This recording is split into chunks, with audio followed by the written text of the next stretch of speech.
Even when you feel low, you can still go. Even when you feel slow, you can still go. Even when there's no hope, you can still go. I never answer to no, man, I still go. Go, go, go, go, go, go, go, go, go, go, go, go, yo, go, go, go. Hustle hard, hustle every single day. I'll be making moves till I'm buried in my grave. To the system, I don't wanna be a slave. I've been doing shit my way, or the highway. And in the driveway is a nice range. Cause I grind through the climb, I invite pain. You'll never hear me, bitch, nah, I don't complain. Just gotta flip the switch and you can go and obtain anything you want, anything you need. Your mind's got the key ingredient, it's belief. They'll deceive with the negativity, but I just slide right by that energy. Even when you feel low, you can still go. Even when you feel slow, you can still go. Even when there's no hope, you can still go. I never answer to no, man, I still go. Go, go. We are the nation of domination.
I'm a dying breed. Yeah. Whoa, full penetration in the magazine. I was built different. Yeah, you know the drill. Let's go. 1, 2, that's not enough. It's my ball or nobody ball. I'm a dying breed. Hey, whoa. I'm a dying breed. Whoa, I'm a dying breed. Riding with my brothers, fighting for a dream.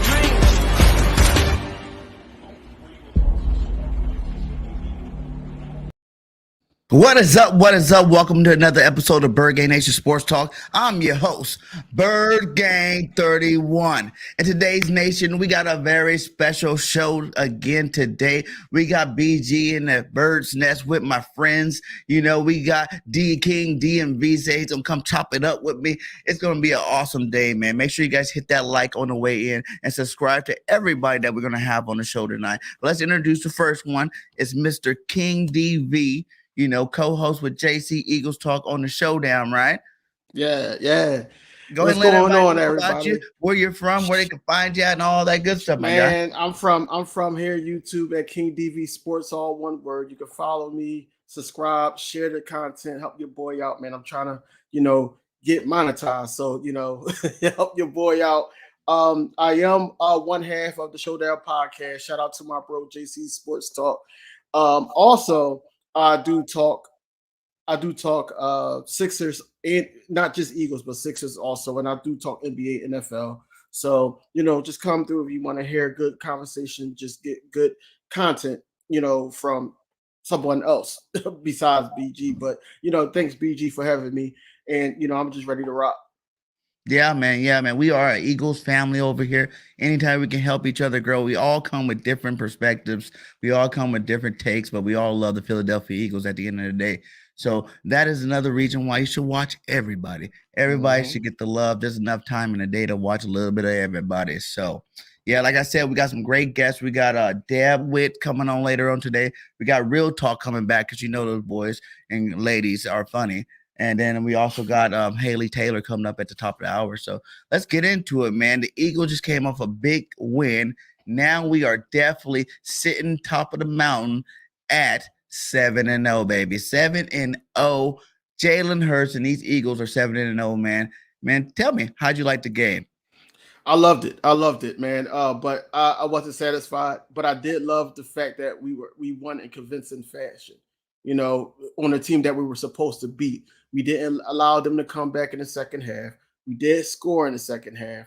I just enjoyed the whole game, and then the injuries that we faced, that didn't actually stop us at all. People stepped up, stepped in the role, and got to it and made some big plays, man. And I know we're going to talk about that a little later, but overall, it was just a great game, including Jalen Hurts having 4 touchdowns, including A.J. Brown having 3 of those things.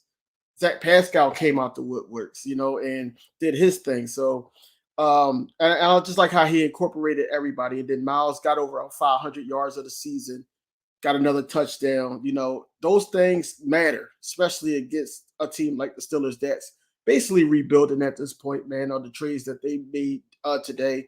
So it did matter that we beat this team. Yeah, man. Pittsburgh, you know, we knew we had to go in there and handle business. Especially the biggest thing I wanted to see was execution after the bye week. You know what I'm saying? I didn't want to see us get into that bye week, take so much time off, and then come out slow in the first, quarter, in the first half, and then like pull off some, big game at the end. I wanted to see a straight dominance from the start to finish. And I think we kind of seen that this week. We scored in every single quarter.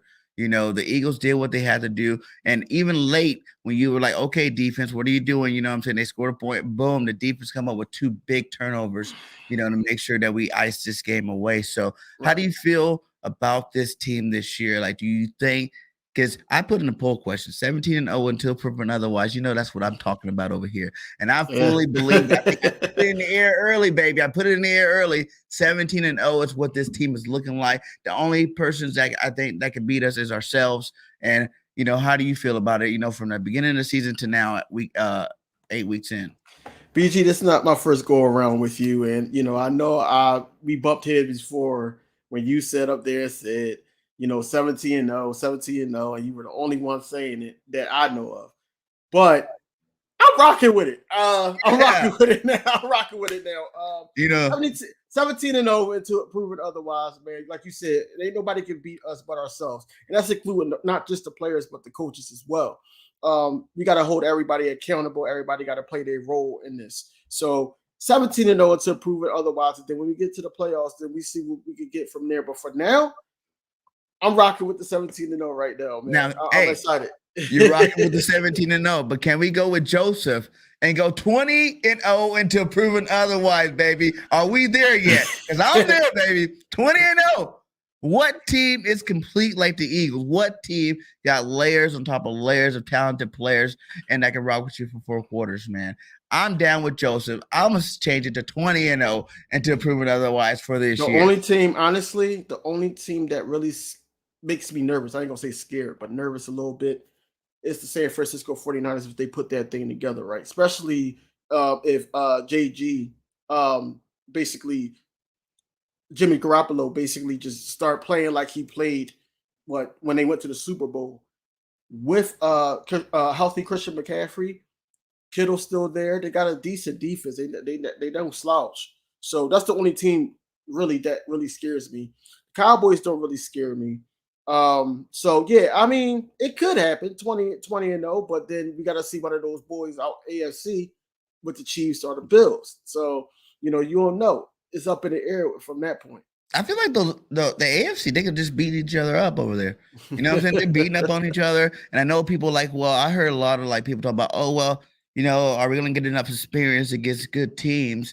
So when we go to the playoffs, will it matter? And I say it don't matter. We are the good team.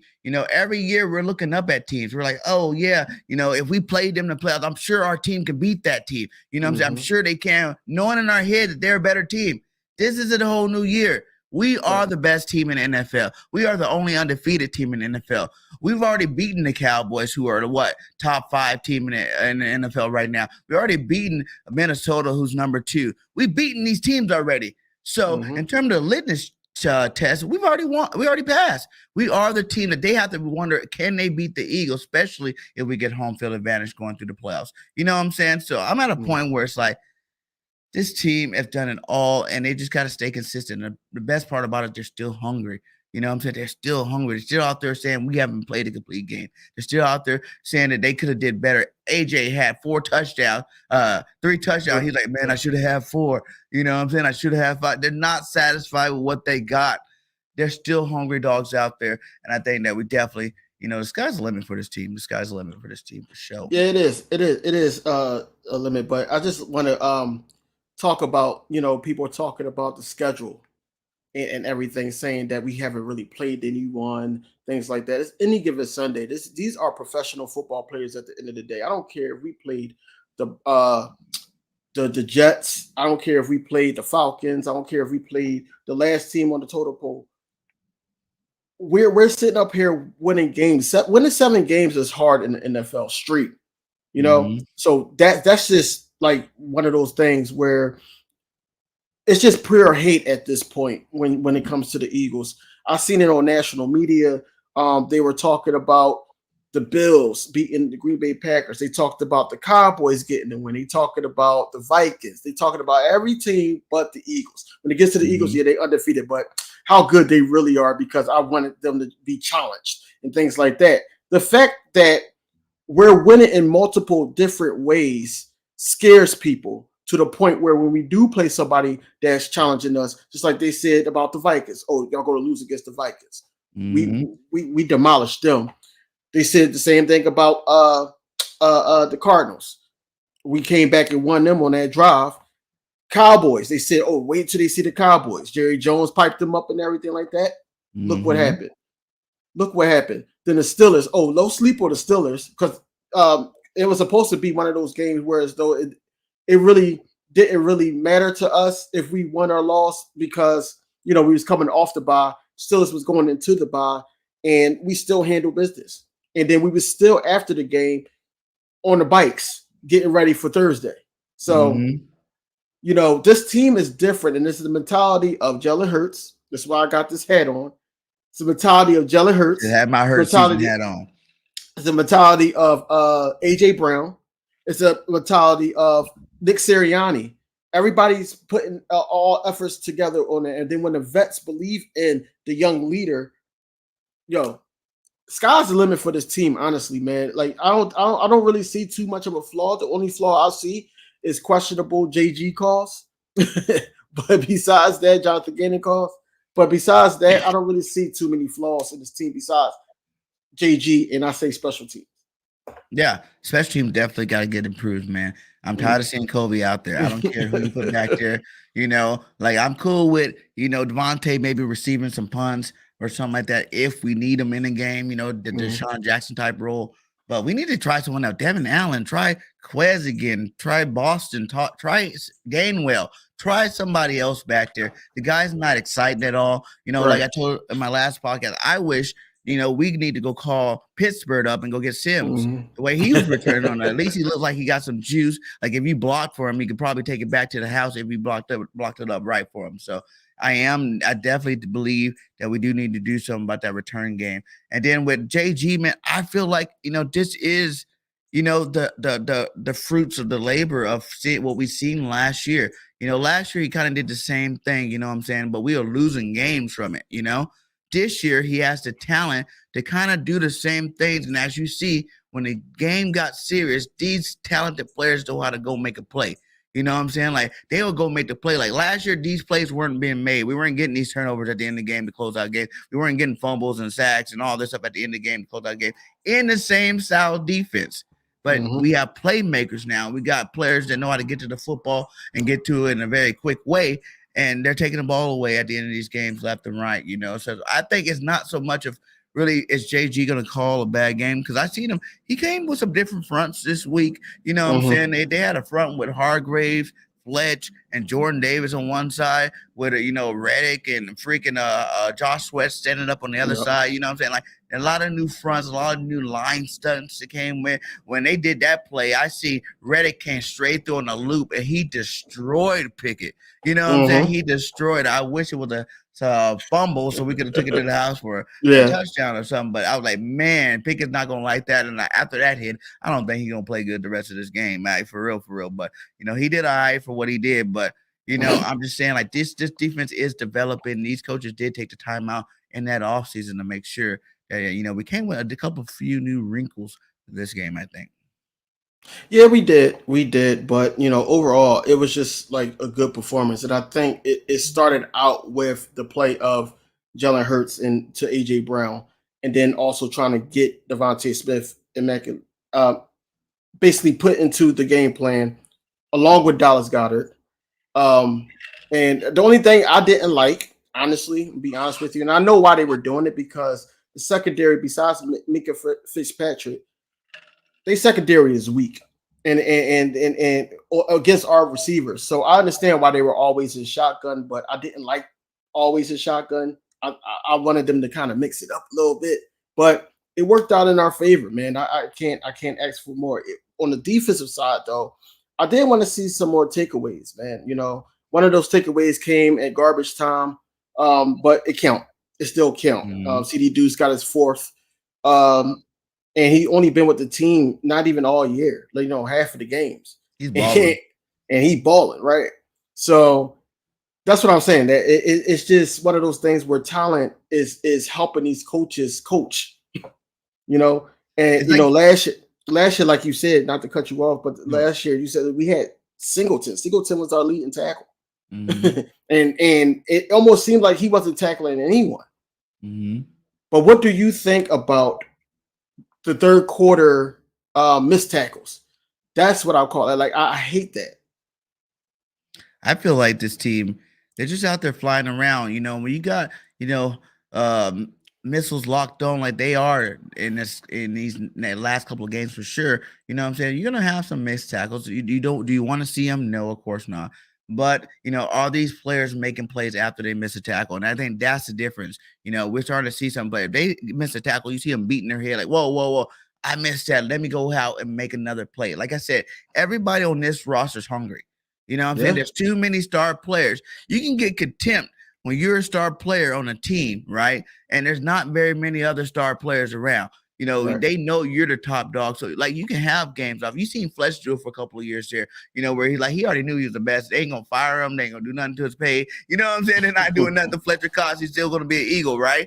And you start seeing his play drop a little bit. But now you got him surrounded with all these players where he has to make a play. Because guess what? If you don't make it, there's someone right there that's going to make it. And if you want your stats up so you can prove your case for more money, you got to go out there and get it. And I feel like on offense and defensive side of the ball, that's what they are. They're hungry dogs out there looking for something to eat. You know what I'm saying? And anytime someone drops any piece of food, all of them are scrounging for it. Let me see if I can get it. Let me see if I can get it. On offense, you're like, when is Quez going to get into this offense? When is he going to get into offense? But it's not his time yet. There's still a long season. 7-0 is beautiful, but we still got 10 more football games to play. You know what I'm saying? Like, there's plenty of time in that stretch where Quez can go in a 100, 200-yard game, you know what I'm saying, and start picking up his numbers and make him look relevant again, you know what I'm saying? But we have so many weapons everywhere on offense and defense, especially that defensive side of the ball where it's like, where are you going to go? You starting to see Milton Williams balled out last game. He was a straight beast last game. You know what I'm saying? Like, he overshadowed everyone except for my boy Hargrave. Hargrave woke up Hargrave this was game crazy. and he said, hey guys, don't forget about me. I am a Pro Bowler myself. I do dominate in what I do. And he came out here and had a dominating performance. But even my boy from USC, Marlon Tuilalopo, I always mess that boy's name up. Yeah. I ain't even going to try. But remember last year, everybody benched him and he was like on the bench and like he was on practice squad and everybody, he's not going to be. I watch USC football. That dude's a beast. You know what I'm saying? When he gets healthy, he's going to come out here. He's going to make some noise. And that what they do, they pretty much redshirted him all last year. You didn't see him touch that field. And this year, you're seeing this guy out there making big plays. So the depth is big. We're going to talk about it too with the injury of our boy, Mr. Jordan Davis, man. I seen the play when it happened. Like, that guy's just a little bit too big. He's a little bit too big to be folding that direction. You know what I'm saying? Like, right. Spot. But let's talk about Jordan Davis here. And what do you think this means for the Philadelphia Eagles? Obviously the trade deadline just came and gone. We didn't go pick up nobody. So do you think we are fine and set, letting this guy heal for 4 to 6 weeks, and then he'll come back towards the end of the season when we really need him again. So first things first, I think that we jumped on the trade and block early with the Robert Quinn trade. I think that's what our big move was. I don't think that we were really focusing on getting a running back. I don't see why we needed a running back, because I do got a little bit of faith in Gainwell, but it would have been a huge upgrade if we could have got a Kareem Hunt or a David Montgomery, somebody like that to complement Miles Sanders.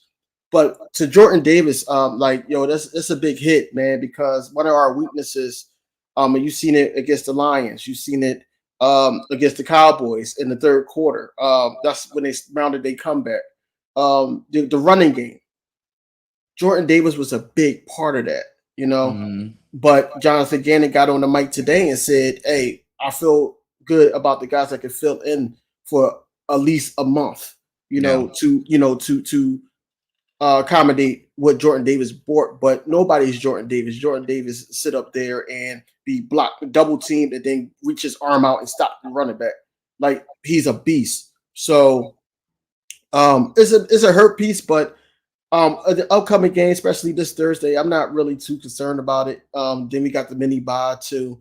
I'm just happy that it was an ankle injury and not worse like ACL.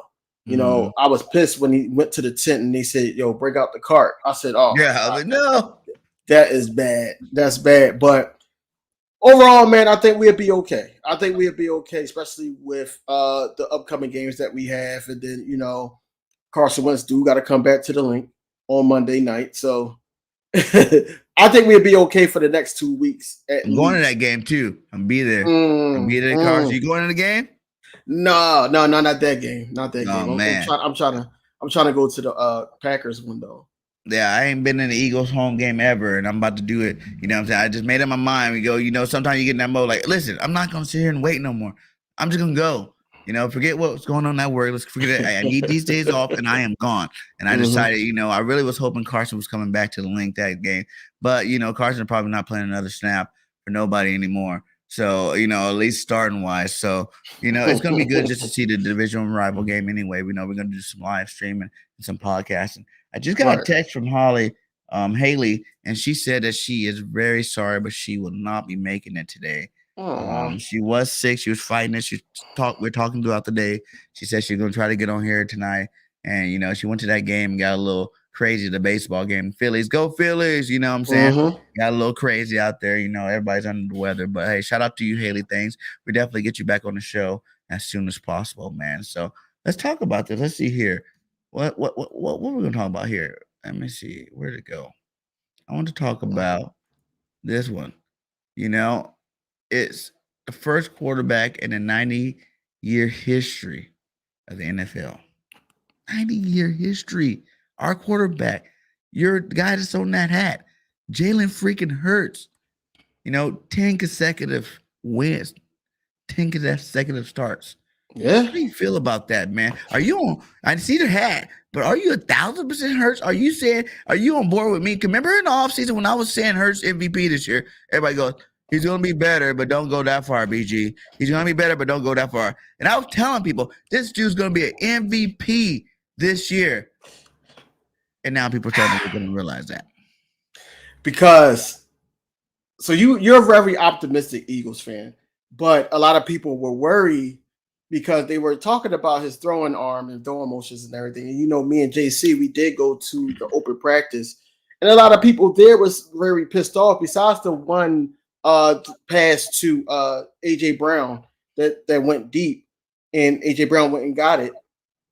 It wasn't really that much throwing. It was more of him running. And I know it was practice, but a lot of people wanted to see more. So around that time when we did that, it was more so that we wanted to see a lot more to have us convinced that, okay, this guy's going to be able to throw the ball.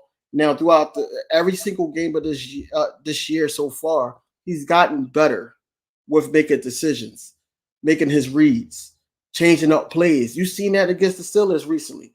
In recent memory, he was changing up plays. Right. He got Dallas Goedert wide open. So this is what I'm saying. It's a lot to do with the growth of Jalen Hurts. And we're just embracing the fact that he's gotten better, and I believe that with a record like this, he should be MVP. But it's going to be that big but.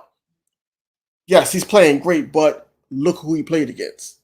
Yes, he's playing great, but NFC is not what the NFC is supposed to be, because if Brady was doing good and Rodgers was doing good and all that, then we can see where he's going with this. Because we did see last year when he went to the playoffs and played Tom Brady, you seen what happened.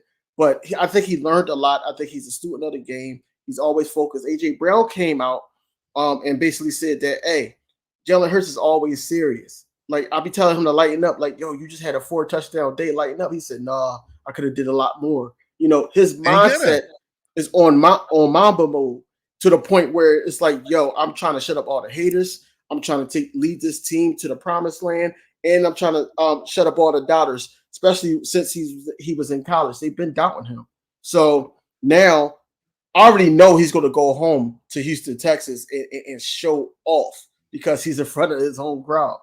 But, overall, I just think Jalen Hurts with 10 passing touchdowns, 6 rushing touchdowns, 16 combined total. Like, right there.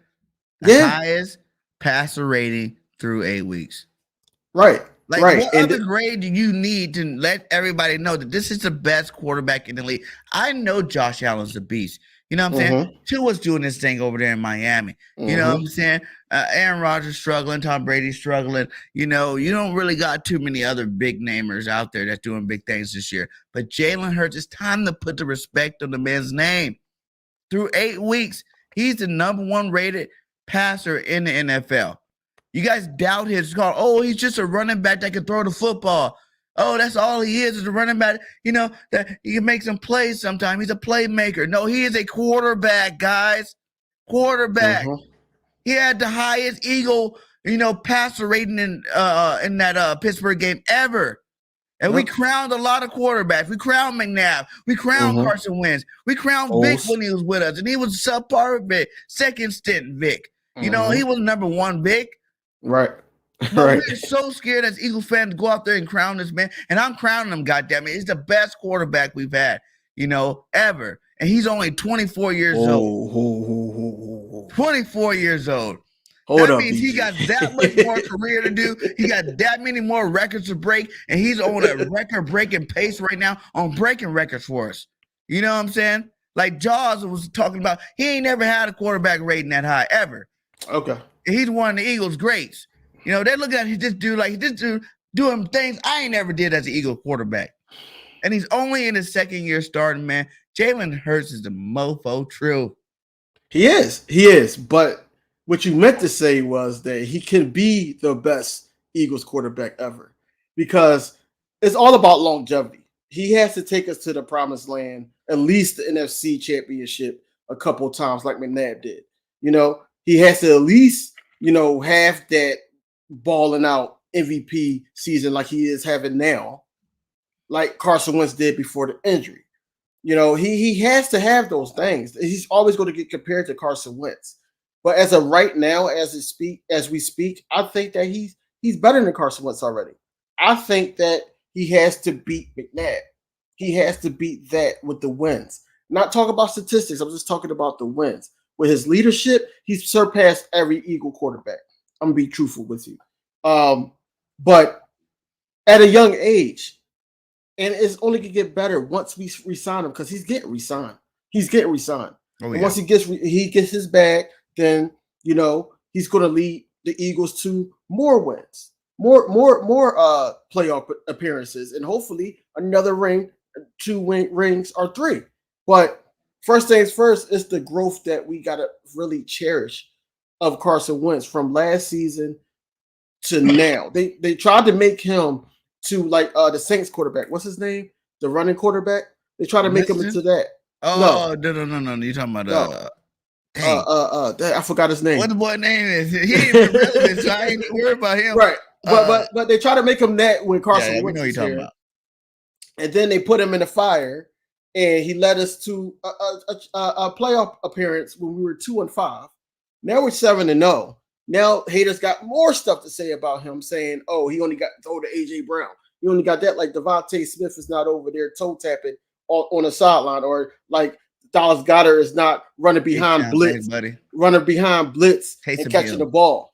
Yeah, Taysom Hill. Yeah. Mm. So he's doing all the right things. He's making all the right reads. I think he only got 2 interceptions on the season, and you see what I'm fluky saying? interceptions at that. Right. Because some of them were like, tipped. One, Yeah. I think it was 3 interceptions because I think 2 were fluky, like tip balls, and 1. There was that one. What was it? 2 games ago when I was like, Jalen, what the hell was that?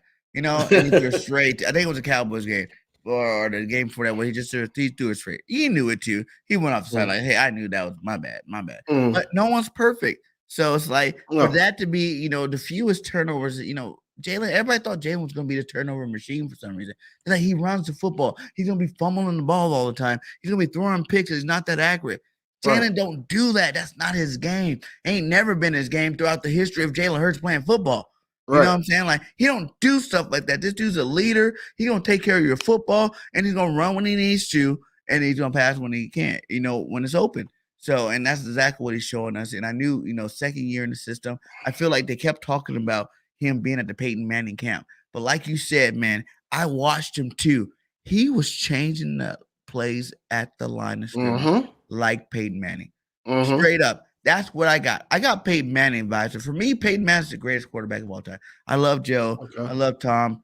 You know, but Peyton's better than me. He changed the game way earlier than any of those guys. You know, he was calling his own plays. Tom was asking Belichick, can I be like Peyton? You know, can I call my own plays too?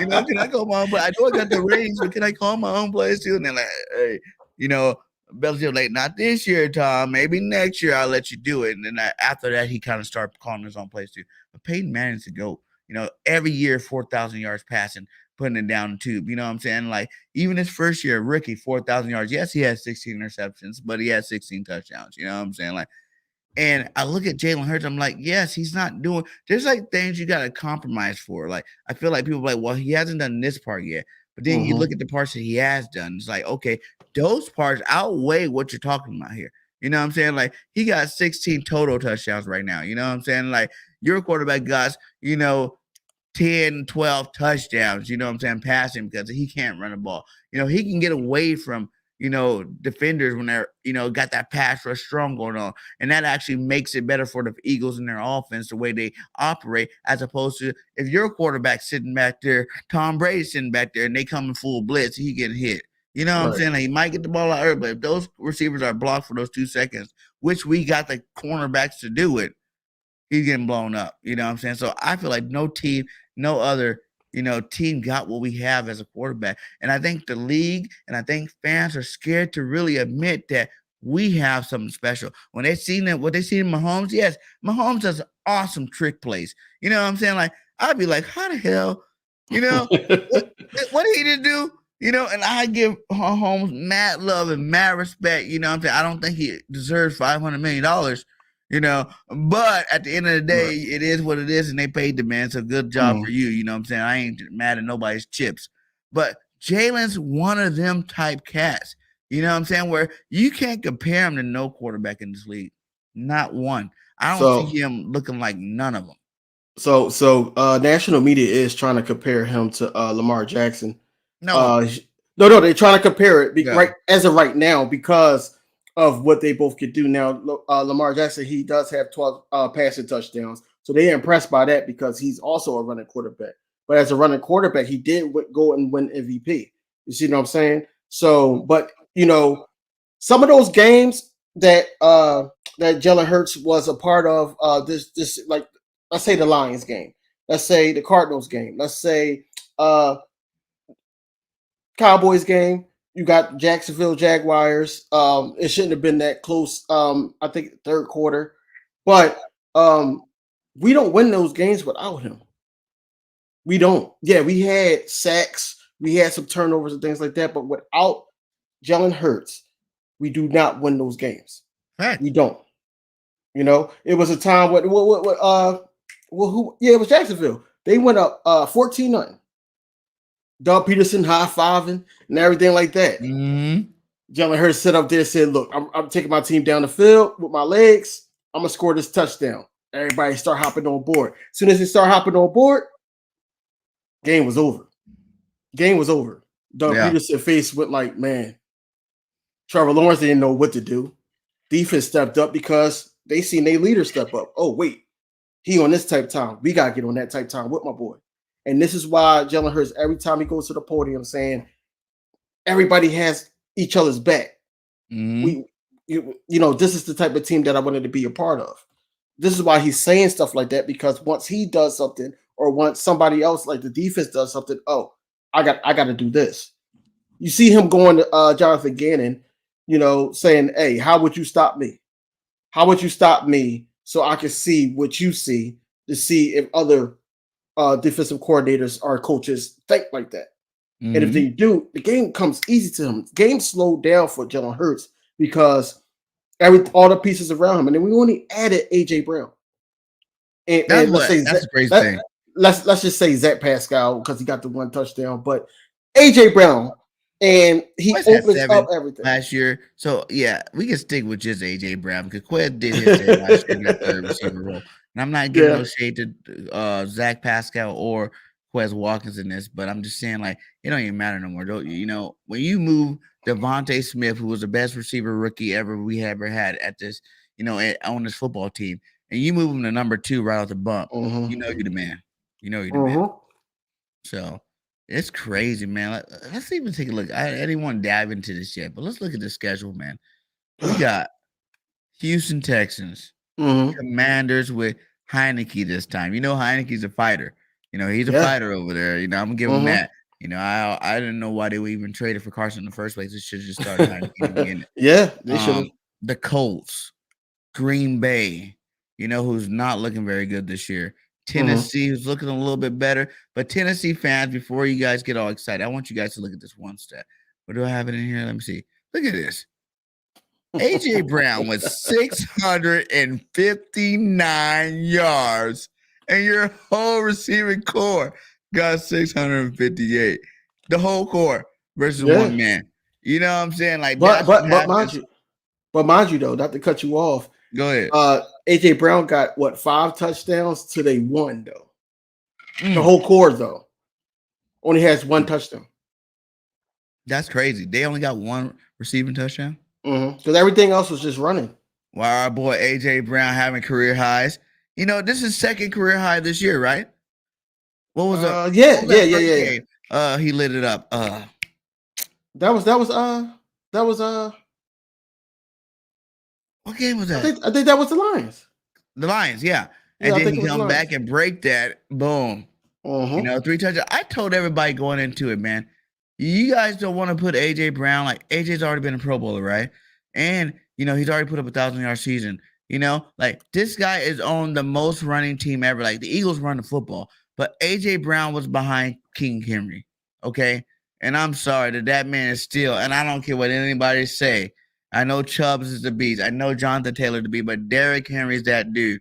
He's a whole nother level. He's a whole nother planet. You know what I'm saying? Like, that dude gets like 40 carries a game, and that's not even normal in NFL nowadays. You know what I'm saying? Like, it's a passing league except for Tennessee, because Tennessee giving the ball to Derrick Henry.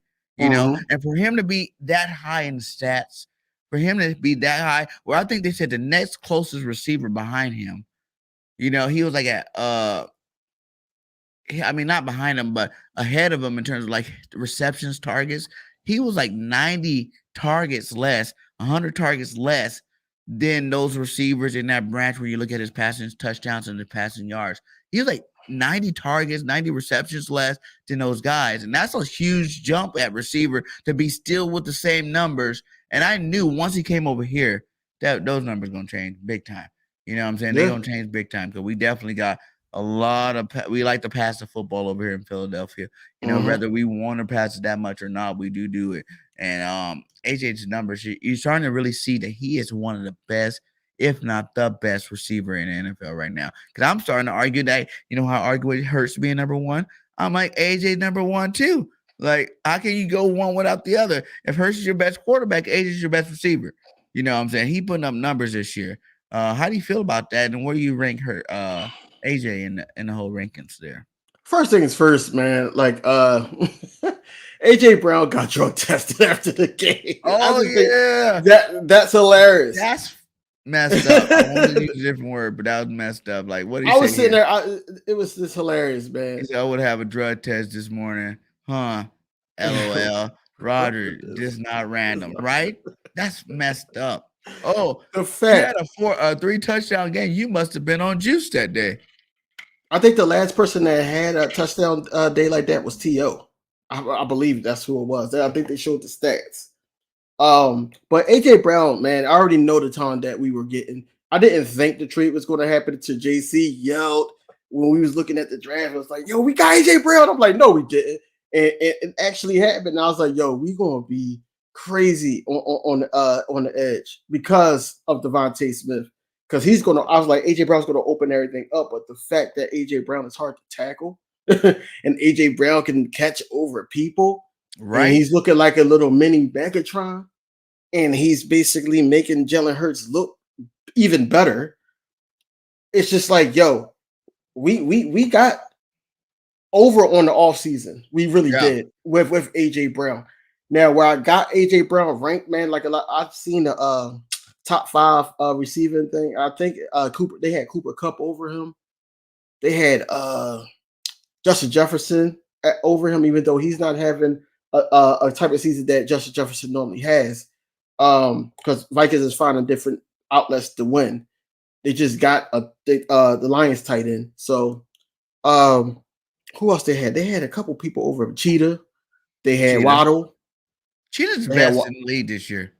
Yo, this bull too quick, man. When I see what he did on him, when I seen at practice what he did to Darius Slay, I said, yo, he's too quick. I know they called him Cheetah for a reason, but to see it up close, man, that was ridiculous. But yeah, they got Cheetah up there. They got Waddle up there. They were like 1 and 2. Did you see that? And like yards are like 1 and 2. Yeah, Cheetah and Waddle, man. Like, and Eagle fans, you guys know this. I've been saying this since the draft. I wanted Jalen Waddle. I told you guys then, and I'm gonna tell you guys now. He's a whole nother level. And I love Devontae Smith. And I'm not even saying Devontae's not good because he's great. You know, he's a great football player. He's gonna have a great career. But Waddle is a different maker, man. Like, Waddle is crazy. When they traded for Cheetah too, I'm like, you got 2 different makers on your roster. There's no way, you know, that you're going to see Tua be that questionable quarterback no more. Like, as long as both of those cats are on the field. Because you don't have to throw deep bombs to these guys to get your yards up. You give them a 5-yard slant, and they're going to take it to the house. They're going. Yeah. You know, they're going. Like, those guys are beasts over there. And that is the only other team that I'm like, dang, man, like, they doing some special things over there. Like, you know what I'm saying? Mm-hmm. Tua can stop getting concussions. You know, he stop getting hit up. But see, that's his thing. He's not as mobile as Jalen. And that's what you see. That's the difference. And that's what people don't understand. That is the difference. You know, even when Jalen was replaced by Tua, it's because Tua's arm's a little bit better. Mm-hmm. I don't even know anymore what Jalen practicing now. I'm saying at that time, Tua's arm was a little bit better, but Jalen's athleticism was a little bit better. You know, that was the difference between your 2 quarters. You pick your poison. What do you want, a better passer or do you want a more athletic runner? Yeah. You know, but Jalen's been developed in the passing game to the point where it's like now I'm like, he's the number 1 rated passer in the NFL. And I think Tua, what did it say? Tua was number 2, right? Let me see. Tua up there. I think Tua was number 2, and that's to show you. Okay. That wasn't it. Hold on. No. Where'd it go? There it is. Right there. Yep. Okay. Tua is number 2. You see? When you got playmakers that these cats got, it ain't hard to be at the top of anybody's list no more. Right. You know what I'm saying? Like 1 and 2. And I will even argue the fact that they got a better receiving core than we do. It's at least the top 2. I would say, you know, Tyreek Hill and Waddle are better than, you know, AJ and Devontae. And I'm an Eagles fan. I love both. I love all 4 of those guys for sure. You know what I'm saying? I think they're 4 of the best receivers in the league. But I would even give them, just because they're a little bit more explosive than we are. Tyreek Hill is on pace for 2,000 yards this year. You know what I'm saying? Like, ridiculous numbers. You know, we're about to be the first 2,000-yard receiver, you know, doing crazy stuff over there. And Jalen Waddle is like right behind him in yards, but he got some more touchdowns. You know what I'm saying? So it's like those 2 cats, like, I'm not saying that we can't be better than those 2 by the end of the season. You know what I'm saying? But as of right now, those guys are balling out over there in Miami, and I'm happy that we do have AJ and Smitty, to complement that. You know what I'm saying? I kind of disagree because I'm more of a complete wide receiver package. I love explosive plays. Randy Moss is my favorite receiver of all time, but you need the total package. You got to go up there and get it. You got to sit up there and turn a 5-yarder to a first down and more, or touchdown. You got to be able to open the field for your quarterback to get other guys involved. You got to be a blocker. You got to do all those things. That's why I loved Hines Ward game to be to just name someone. But I think AJ Brown is more strategic and more deadly than Cheetah, because you already know what he's going to do. He's going to get the ball and run. AJ Brown is a good route runner. AJ Brown is one of those guys who is hard to tackle. He's going to block. He's going to sit up there and ride for the quarterback. Just like Cheetah did too in the press conference when they was talking about Tua's arm and everything like that. But AJ Brown is one of those ones, whereas though that he could be one of the greatest, man. Like we thought that DK Metcalf was going to be. He could be one of those ones with this team, man. This is only his first season with us. And if they keep, people always forget that AJ's only 24 years old too. Yeah, he's not still young. One of the old ones. He hasn't even hit his prime yet. No, right? And that's the scary part. Every week is like career numbers because he never even had the opportunity to do none of this before. You know what I'm saying? He was like, I'm big, I'm strong, I'm blocking for Derrick Henry, baby, and we're winning football games that way. And that's what his mindset was. When I get my chance, I'm gonna make my play. Right. And now he's on a team where you can actually be the star, my guy. You can be that big time star. Like you can put up 2,000 yards. Like I said, I'm not saying that AJ and Devontae can't do or be ahead of them by the end of this football season. I'm not saying that at all because I believe Jalen Hurts is a better quarterback. You know what I'm saying? He presents more danger to the defense, so they got to respect him a little bit more than they got to respect Tua, to the point where these guys are going to be that much more open for the rest of the season. Yeah, I do agree with that. Like, it's all about the Jalen Hurts effect with this offense. And, people zoning in on Jalen Hurts. He's making them pay. You see what he did to DeMarcus Lawrence. That was funny. But you see what he did to him. You see what he's doing with people who are trying to, blitz him. Oh, watch number such and such. All right, cool. Hike. Got the block. Go right underneath. Go straight to Dallas Goedert. Get us a first down. He's moving down the field. He's taking what the defense is giving him. His eyes is right reopened. Like he's not sitting up there running into sacks. He did a couple times last game, but I think he was just out there trying stuff at this point. The fact that we could sit up there and rest our starters in the third quarter means something. It means something. Hey, hashtag we build different. Because I've been trying to push that hashtag, and I want everybody to push it. We got merch out on it and everything. Go get your we build different stuff because we are built different. And you might not ever see this Eagles team again.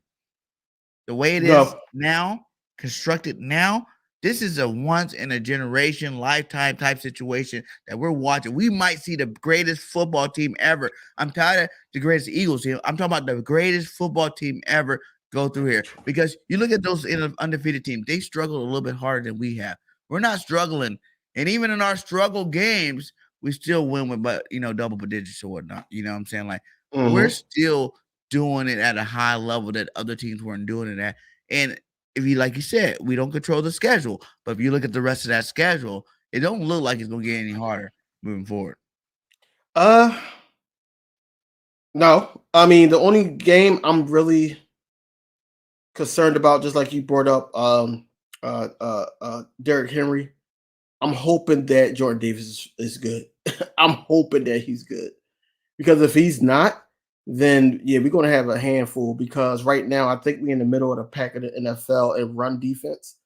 And that's only just because of missed tackles. We right there, but we just missed tackles, especially in the third quarter. And I'm like, that's our only downfall on defense, besides, play and prevent defense at times. But I think that That's going to be a game. I know Dallas is going to try to play harder than they did at the Link, especially consistent home. And they got Dak back. The Packers is going to try to run on us too with Dylan and what you call him? I forgot his name. Wow, Jones. Right. Yeah, Jones, Aaron Jones. So I really believe that teams is going to start trying to get our weaknesses, try to open the door to the point where they can start to throw the ball. But you still got Bradbury out there. You still got Slay out there. So it's like you got CD Deuce back there. Don't forget about Marcus Epps. Even though he's been a little quiet, he could have had an interception last game too. But I really think that you got to pick your poison with this defense. On offense, you got to pick your poison just because of Jalen Hurts. Because you don't know if he's going to run it. Just like he said on the podium, I'm a triple threat quarterback. Yes. He said mentally, you got to worry about the run and you got to worry about me passing. He said that with confidence. And that's what I like about him. I like the fact that he's confident this year. This is his team. And he don't want to hear none of it. Like, I know he's listening to Sports Center or Fox Sports or NFL Network and all that talk trash to the point where he didn't really play anybody, especially when he only had 6 passing touchdowns. They were sitting up there like, you can't have him in the MVP conversation because he only got 6. Now he has 10. And we still got 10 games. We got 10 games left. We have 10 games left. And you've seen the QBR. So what is it more that he has to do? But just like any Philadelphian, I don't care if the national media don't like us, but I want them to speak facts. Don't sit up there and try to control the narrative, talking about these other guys like Jalen Hurts is not up there.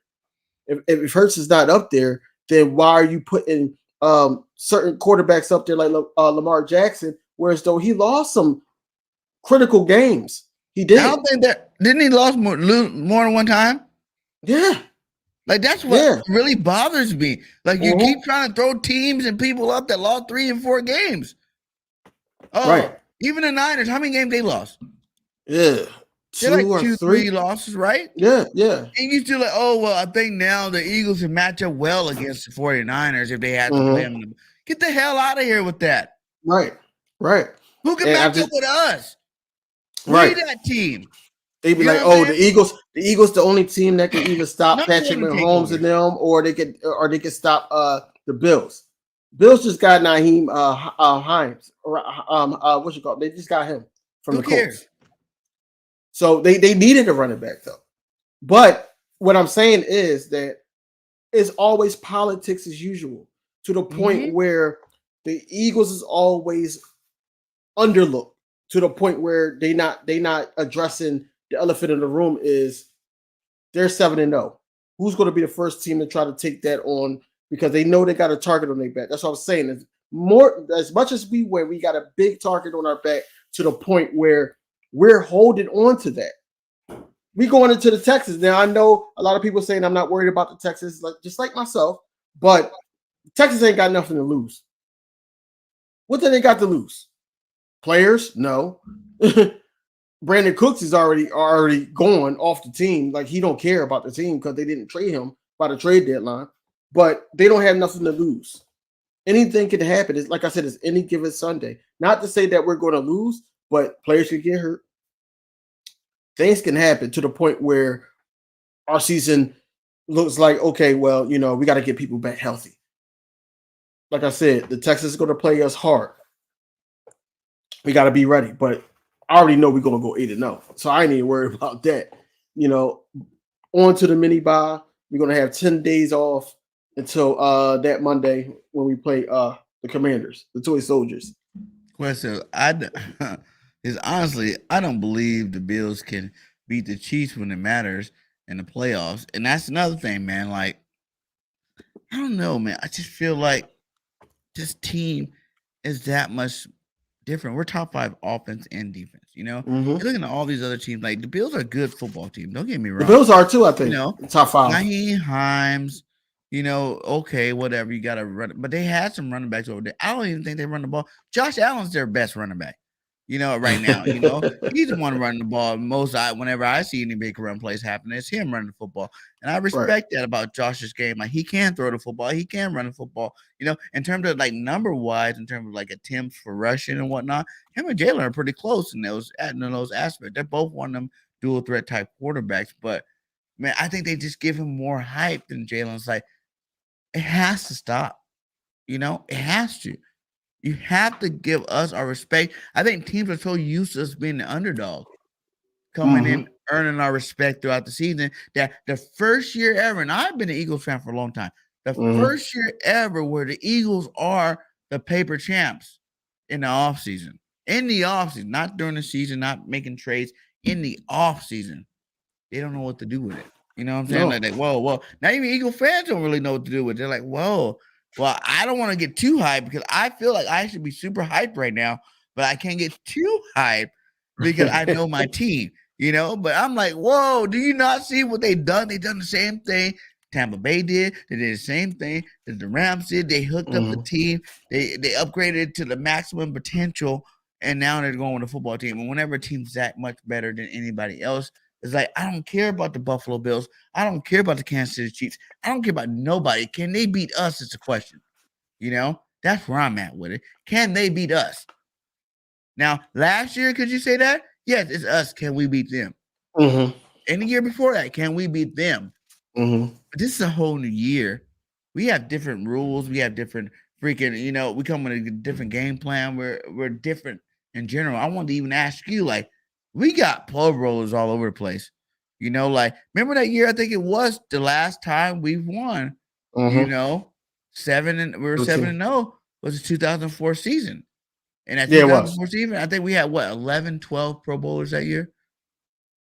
What I'm saying? We went to Super Bowl with T.O. and them. There was like 12 PROBOWLERs that year. I feel like this is one of those years where it's like, how many PROBOWLERs can you see right now? Like, how many of our players are tops at their position right now? You talk about receiver. AJ's one of the best receivers in the league. Jalen's one of the best quarterbacks in the league. Dallas Goedert's one of the best tight ends in the league. Our line, as you know, is still the best line in football after 8 weeks. 8 weeks went by and we are still sitting there number one. I'm trying to look at the clip.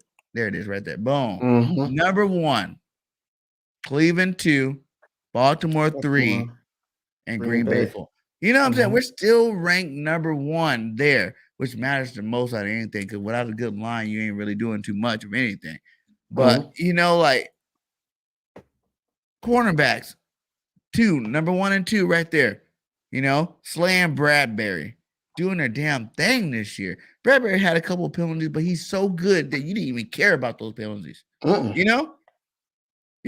Like Eagles fans, we jump on people for messing up in games, but when he messed up, whatever.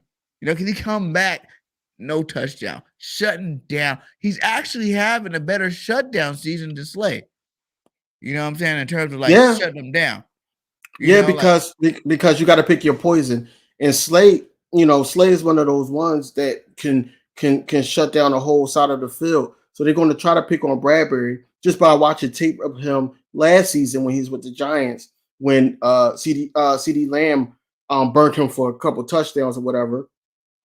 They're going to try to pick on Bradbury, and Bradbury is going to have more of those opportunities. So what we're seeing is that, but they're not throwing to Slay's side unless we're playing that prevent defense. If we're playing that prevent defense, then it's more so where we're basically going to the point where, hey, we gotta go to Bradbury, we gotta go to Avonte Maddox. We can't test Slay side because CD Deuce behind him now, so you can't really do that.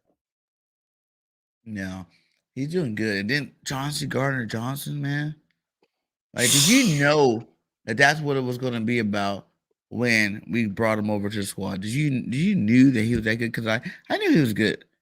Slot cornerback. I knew he wanted to play some safety, and they didn't want to let him play safety. But talk about a man that understands his role. Hey, I am one of the best slot corners, but if you put me at safety, my guy, you're gonna get some big plays. And what have we seen since he's been on the team? Like, he didn't come out in the beginning of the offseason. He came, during the season, and he is making play after play, and he's just a dog out there in the football field, man. It's crazy.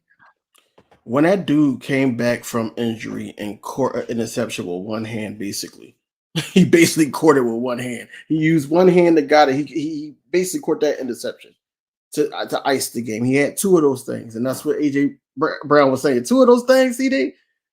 Two of those things. But anyway, just knowing his mentality from watching his interviews after the Saints games and things like that, I already knew he was a dog. I already knew that he was going to come and know his assignment and just play it to the best of his ability. What I was hesitant about, because I didn't never see him play too much safety in the league, I see him playing that, Avonte Maddox role. But I know how he is when he get hyped. He's basically like Patrick Beverly. He's one of those type guys. But he's kind of calmed down because he knows that, it's a team thing, and he bought into what we were doing as soon as he got here. And I need Robert Quinn to do the same thing. I need him to buy into what we're doing here.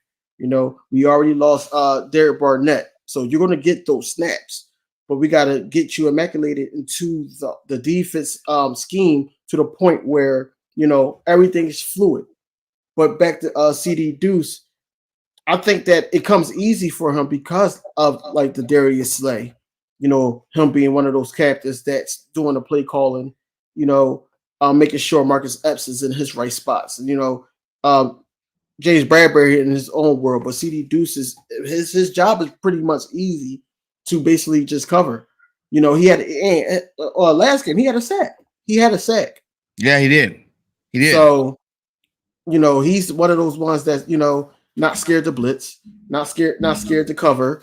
He's not scared to jump routes. Like you said, we're flying everywhere. And CD Deuce is just playing his role. Who would be your most underrated player on this football team? Most underrated player would possibly be. That's a tough question. No, it's not. Kaiser White. Yeah, Kaiser White. Because Kaiser White, it doesn't show up on the stat sheets, but the things that he does on the field, like pick up the slot, when it's beat and he's sticking with them, little things like that. He's very, very underrated on this team, and I just hope that he gets one of those games where he's getting interceptions and getting forced fumbles and things like that. He got himself a pick. No, he did. He got a pick, but I'm just saying, I just want him to, get the spotlight one game at least, for the full game, basically defensive player of the week type stuff. Yeah, he deserves it for sure. Yeah, Kaiser's a beast, dude. Like, people didn't realize, like, when I watched the San Diego, highlights. I know highlights. They say highlights don't mean nothing. You gotta watch the game tape. Highlights mean something too. Just like game tape means something, highlight means something too. Because if you got a guy that had 25 highlights in the game, you know what I'm saying? Like, that means something. That means he is the best player on that team, or one of the best players on that team. Or you wouldn't have those highlights. It's always balancing. Yin and yang, man. Like, people always get stuck on one side and they don't realize that without the other side, even when without the other side, that's not the you're not watching the totality of the player. And Kaiser White came over here and balled out. I knew he was gonna be a baller. He's doing exactly. He's leading the team in tackles. He's that middle linebacker that you wanted. Like, I want Nakobe Dean to be that linebacker. But he get his time. He hasn't played. He's not on the field yet. Consistently. I think he's only on special teams right now. And he got some playing time last week. He got that fourth quarter playing time, and we got the boys in there playing some football. But and I really don't. I'm not. And the guys, don't worry. I'm not worried about Nakobe Dean's development. To be honest, it's better that he is just like the bull from USC. You know what I'm saying? Marlon Tuatolo. It's the same thing with Nakobe Dean. Let him go ahead and heal that pec up. Maybe that meant that pec was a little bit more severe than we all thought it was. We were hyping him up starting linebacker. I know I was starting linebacker this year, baby. Nakobe Dean's about to go show you what time it is. And they're taking a whole nother route with it. They're playing smart, to be honest. Like, they've been smart the last 2 years. I would say this team has really been smart with their players. You know what I'm saying? The players' health, the players' well-being. To let Nakobe Dean play some special teams, and next year, you know, you're not re-signing all 3 linebackers. You know it. You know what I'm saying? You Like, can't. You you can't. know, Reddick's gonna be here, I think, and I think Kaiser and what's the other bull name? TJ are on Edwards. 1-year deals Yeah. right now. You know, I they're on think 1-year Edwards deals. is So going too. go ahead and let them So play. Go get your money's worth with these guys, because you know one of these guys ain't coming back next year, and that's when you go ahead and implement a guy like Nakobe Dean into this defense and let him go ahead and start his journey. yeah, and that's what I want. I want this team to do. You know, I know Kelsey probably this is probably his last go around. Oh yeah. He's gonna let Cam Jurgens do his thing, but I think he's still gonna be part of the organization. That was my question. My question to you is, who would you resign if you're Howie Roseman? Who would you resign all the guys that we got on 1-year deals off the top of your head? You know, who All of would them. you think would impact? Keep this team together for as long as we can, man. Like, it's going old school with it. Like, well, you gotta keep your team together. We don't need free agencies out there, free agents out there. We don't, you know, we're gonna get great draft picks. Right now, we got 2 in the first round, so you're gonna get those high level players throughout the draft, and just keep the guys we got, man. Like, don't go get nobody else. Resign. I know we're getting more TV money, so every year you're gonna get a little bit more money in that coin, so you can actually resign some of these guys. And you know Howie. He knows how to restructure deals left and right. You know, He Bradbury do. got to stay. You know, as long as you got Slay, Slay's here for 2 more years. So as long as I think so. Slay's Yeah. here, you got to have Bradbury here 2 more years. And then you can decide what you do with both of those guys in 2 years from now. You know what I'm saying? Chauncey Gardner-Johnson got to stay. You know what I'm saying? That's a safety that's balling out right now. And this is his first year playing safety. So you got to Right. keep him in the fold and let him stay. You know, in terms of linebacker, like I said, I like White. You gotta resign White to a long extension too. Like, I want White be here. You know, TJ's my dude. Like, too. Like, I never was a huge TJ fan. You I know, knew he like was gonna say that. I'm just like TJ. Is just a, you know, when you rank him and compared to all the other linebackers, like his stats say that he should be there. But I don't know. I just don't get the feeling. You know what I'm saying? Maybe because it's so clean. You know, it was like he got 15, 13 stats in the game, but none of them were like big tackles, you know, where it's like, oh, he knocked someone's head off. He just made the tackle. He just did his job. You know what I'm saying? Right. He did what he's supposed to do.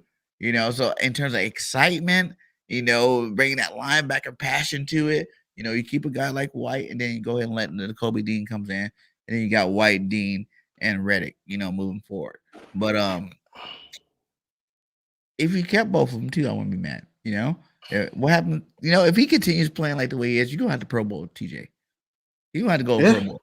If you keep playing the way he's playing right now, you're gonna have to give him a Pro Bowl now.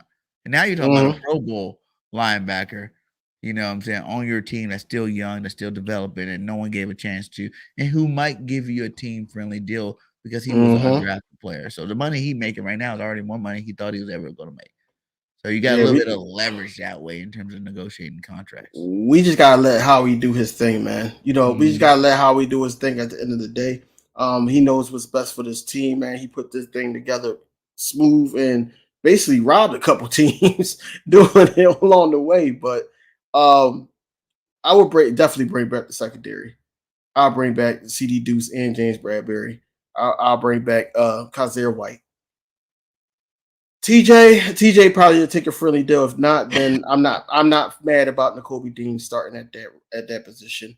Especially the Georgia Bulldogs, they can sit up there and do their thing together, like in college.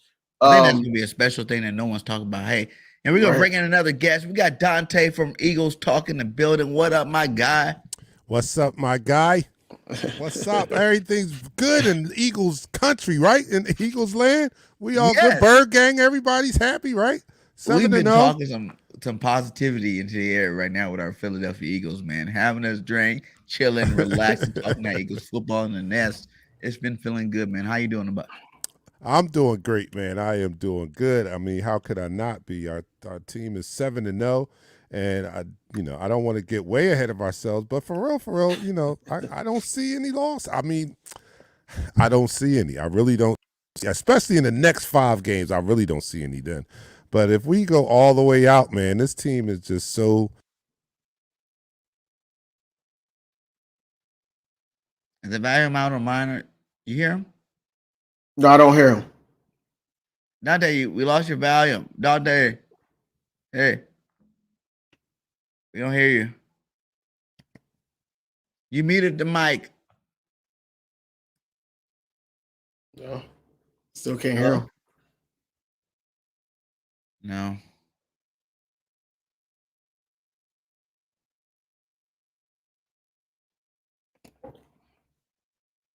I don't know what's going on here. Yeah, I don't know.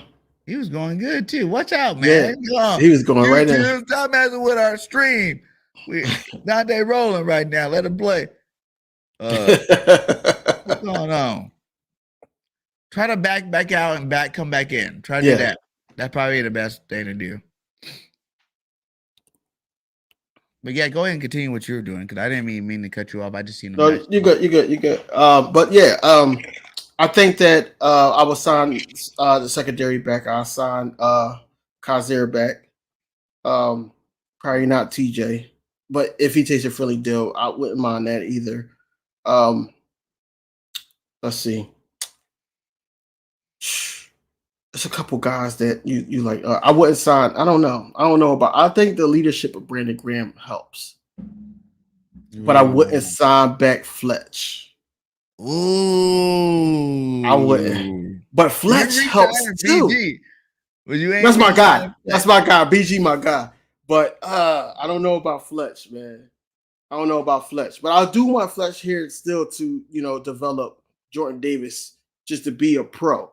Jordan Davis full year in here, he's going to be a pro, but he needs one more year, in my opinion. I think he needs one more year to get his body right, his mind right, to the point where, we the Philadelphia Eagles. We one of those, Brian Dawkins set the tone for how this defense is supposed to play. And I need everybody on that focus. And I know it's not that hard-hitting, league anymore, but at the same time, I want our defense to be like it is right now, for a couple years. Yeah, the window's open for at least 4 years. I feel like. Yo, man, tell me about it. Tell me about it. Open because Howie went out and got young players. He didn't do what he did the Super Bowl year, where he got some good players, but they're all at the end of their careers. He went out and got some young bulls that haven't even hit their prime yet. Right. You know what I'm saying? Like Jalen Hurts not in the prime, AJ's not in the prime, Devontae's not in the prime, Dallas not in the prime, Miles not even in his prime yet. You know what I'm saying? Like these guys are still, we don't even know what to expect out of these guys because there's, what I'm saying, they got so much time left in the league to even see what they can do. You back, Dante? I hope I am. Can you hear me? There you go. All right, bet. Let's bring it back around again. We got Dante from Real Talk up in the building. Dante, let's go. Before I was so rudely cut off, I'm having trouble with my audio interface. But so I was saying that Tony Romo said it during the broadcast on Sunday, and he said most teams that you go in and you prepare for it, you try to take away what they do best. All right, so if they pass the ball, you pay a lot of zone, cover two, you make sure you cover everybody, right? You make them run it. Right, you make them run it because they don't do too well in run, right? And if they have a strong running game, you load the box up, right, and then you make them throw it. But that's not the case with the Eagles. You can load the box, and Jalen is going to kill you from the pocket. One of the things that he couldn't do last year, he has improved drastically, and now he'll kill you from the pocket. They tried it early in the season. They tried to use the same formula that they used, that Tampa Bay used last year in the playoffs, because that's when that was the old Jalen Hurts. But yesterday's Jalen Hurts is not today's Jalen Hurts. Okay, you can try that if you want to, but we don't have weaknesses, man. And I give hats off to Jalen, of course, for improving his game from last year to this year. Jalen truly epitomizes the Mamba mentality, right? He embodies the Mamba mentality. He's not satisfied, even now that he's an MVP candidate and this team is 7-0 and this team is dominating. Jalen comes out and talks about how that wasn't our standard, man. I could have did better. I could have did that. That's that Mamba mentality. He's not resting, man. And that's what the league needs to be scared of that. Because if he's this good now and he's still not satisfied, he's going to be better. he's going to get better. So if you are afraid of him, or if you are waiting for him to fall off the cliff, I don't think that's going to happen. And I think what's going to happen is he's going to ascend even higher than his level is now. And you guys better, I mean, the league, be on notice. Just be on notice. That's all I'm saying. Yeah, we were talking about that, man. Like, he's doing things. You know, he's doing things. It's special. It's special over here. You know what I'm saying? Like, you know, like when I was like, I'll tell everybody MVP, baby. In the offseason, they'll be like, hey, he's gonna be better, BG. He's not gonna be no MVP, but he's gonna be better. We're gonna like it. I'm like, this dude's legit, man. You gotta understand what you got. You know, same system back to back. No one in the history of watching Jalen Hurts can ever say that they know what he can do in the same system because they ain't never seen it. You know, and that's a huge thing for quarterback. It's consistency, being able to call the same plays, you know, being able to, you know, elaborate on plays that you liked last year and be able to go back, okay, I like these plays. Let's change this up. You know, let me try this with it, you know, and plus having guys like AJ added to the team, Pascal, Devontae, Quez, you know, Goddard, you know, when you have the talent around it, it's definitely going to show up on that stat sheet, you know. And how do you guys feel about it? Do you guys think quarterbacks make receivers make quarterback, or both? Because I'm in the field of both. Like, you know, usually look at Green Bay right now. They don't got Adams no more, and Rodgers ain't looking the same. You know what I'm saying? Like, he ain't looking the same at all. And then you look at Carr, we're like, was Carr really that good? Because now he got Adams, and he's not looking as good either. You know what I'm saying? Like, you know, like, how do you guys look at that? I think it's a combination of both, of course. The Jalen's improvement, definitely you have to first give him credit for, like I said, having a Mamba mentality, going out there, working on this game, going down there, where was it, Texas, and working with the quarterback guru. And every time I hear a quarterback that goes in the offseason, works with a quarterback guru, they always come back better. Josh Allen did it. He did it. And he took a monster step. He wasn't this Josh Allen we see in his first and second year. He went and he got some help, and he worked on his game. And that was the model I always hoped that Jalen, when we were talking about, I don't know how big a step he's going to take in this. I don't know how big a step he's going to take from last year to this year. My measurement was always like, if he takes that Josh Allen step, we're going to be good. And lo and behold, he took that Josh Allen step. But that I give him credit for doing that, first of all. But on the other hand, receivers do help make you better. I mean, you have to have the ability, first of all, right? And then when you have a dynamic receiver such as AJ, they don't do anything but elevate your game because of their talent and their extraordinary talent. Let's put it that way. How can you throw a bad ball to somebody whose catch radius is so wide? I mean, did you see the catch that he made when he damn near picked it off the turf? I mean, he went down. That was not the best thrown ball. Yeah, that would have been an incomplete pass to any lesser wide receiver. But because AJ is who he is, he just made that a completion. So a receiver like that is going to help you out completion wise. T.O. did it with McNabb. McNabb never had like an outstanding completion rate. But that year when T.O. came, all of a sudden his completion rate went up higher. Because how can you throw a bad ball to T.O.? He was one of the greatest in the history of the game. And we might be seeing the same thing with AJ. He's one of the greats, man. He's making. I mean, come on. Don't give the. I mean, y'all got me hyped in this joint, man. Look, he threw some. I'm gonna put it on both of them, and this is how you can. This is how you say it's both of them, right? Because he threw some dimes to AJ in the end zone, but it was AJ's ability to go get those joints too. Let's look at him. Hold on. He wouldn't have got them. I get copyrighted for this, but we're gonna watch these things because it was a thing of beauty here. Yeah. Oh my goodness. Hold on here. First off, we're gonna go with the play first that he didn't even score on. Look, if that's not Minka. Minka back there, he's scoring a touchdown right there. Yeah. Minka's legit. You know what I'm saying? He's legit. So I understand him making that play.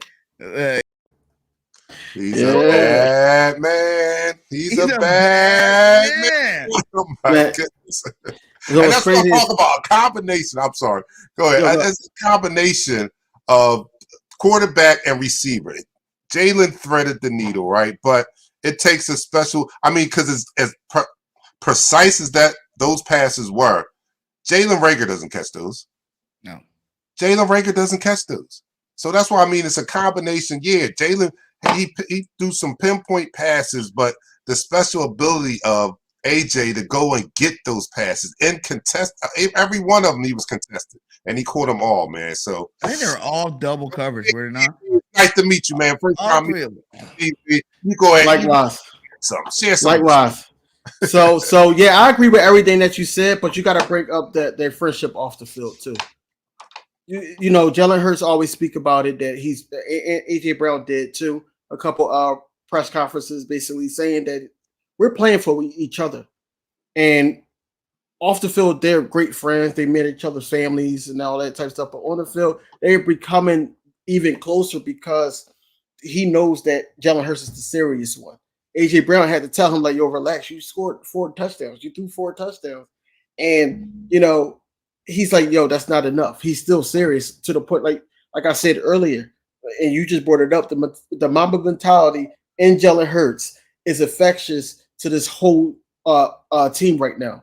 And I will say too is quarterback and receiver only because AJ Brown is one of those guys, you know, the late hands.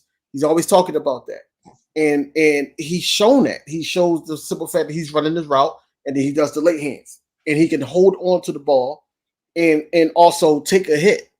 It's hard to tackle them. You know, this is why that, you know, years ago, besides JJ Whiteside or whatever, we wanted DK Metcalf because we knew what type of receiver we needed because we had T.O. So now we have AJ Brown. Not only is he's a primary target to the point he's opening the field for Dallas Goedert, Devontae Smith. Devontae Smith don't really need it, but at the same time, you know, it makes room for him to route run. Then if we go into a four receiver wide, then you got Quez Watkins taking off the top. So it opens up everything. So yes, I will say that it's a quarterback and receiver combination on this, but it's majority of them wanting to play for one another, just like how Peyton Manning and Marvin Harrison did, or him and Reggie Wayne did. Just, you know, for examples, but we finally got 2 people together that can coexist with one another on this team, and not Jalen Reagor or Jay Jaw and everything, and just force feed and Devontae Smith like we did last year. So I'll say it's both. Like in terms of that whole car thing, because it takes 2 special players to be together to make something really special. You know what I'm saying? Like I said, Derek Carr's a good quarterback. But he's no Aaron Rodgers. You know what I'm saying? So when you seen Aaron Rodgers and Adam together, that's magic, you know, happening before your eyes. Anytime they want to do what they need to do, they did it.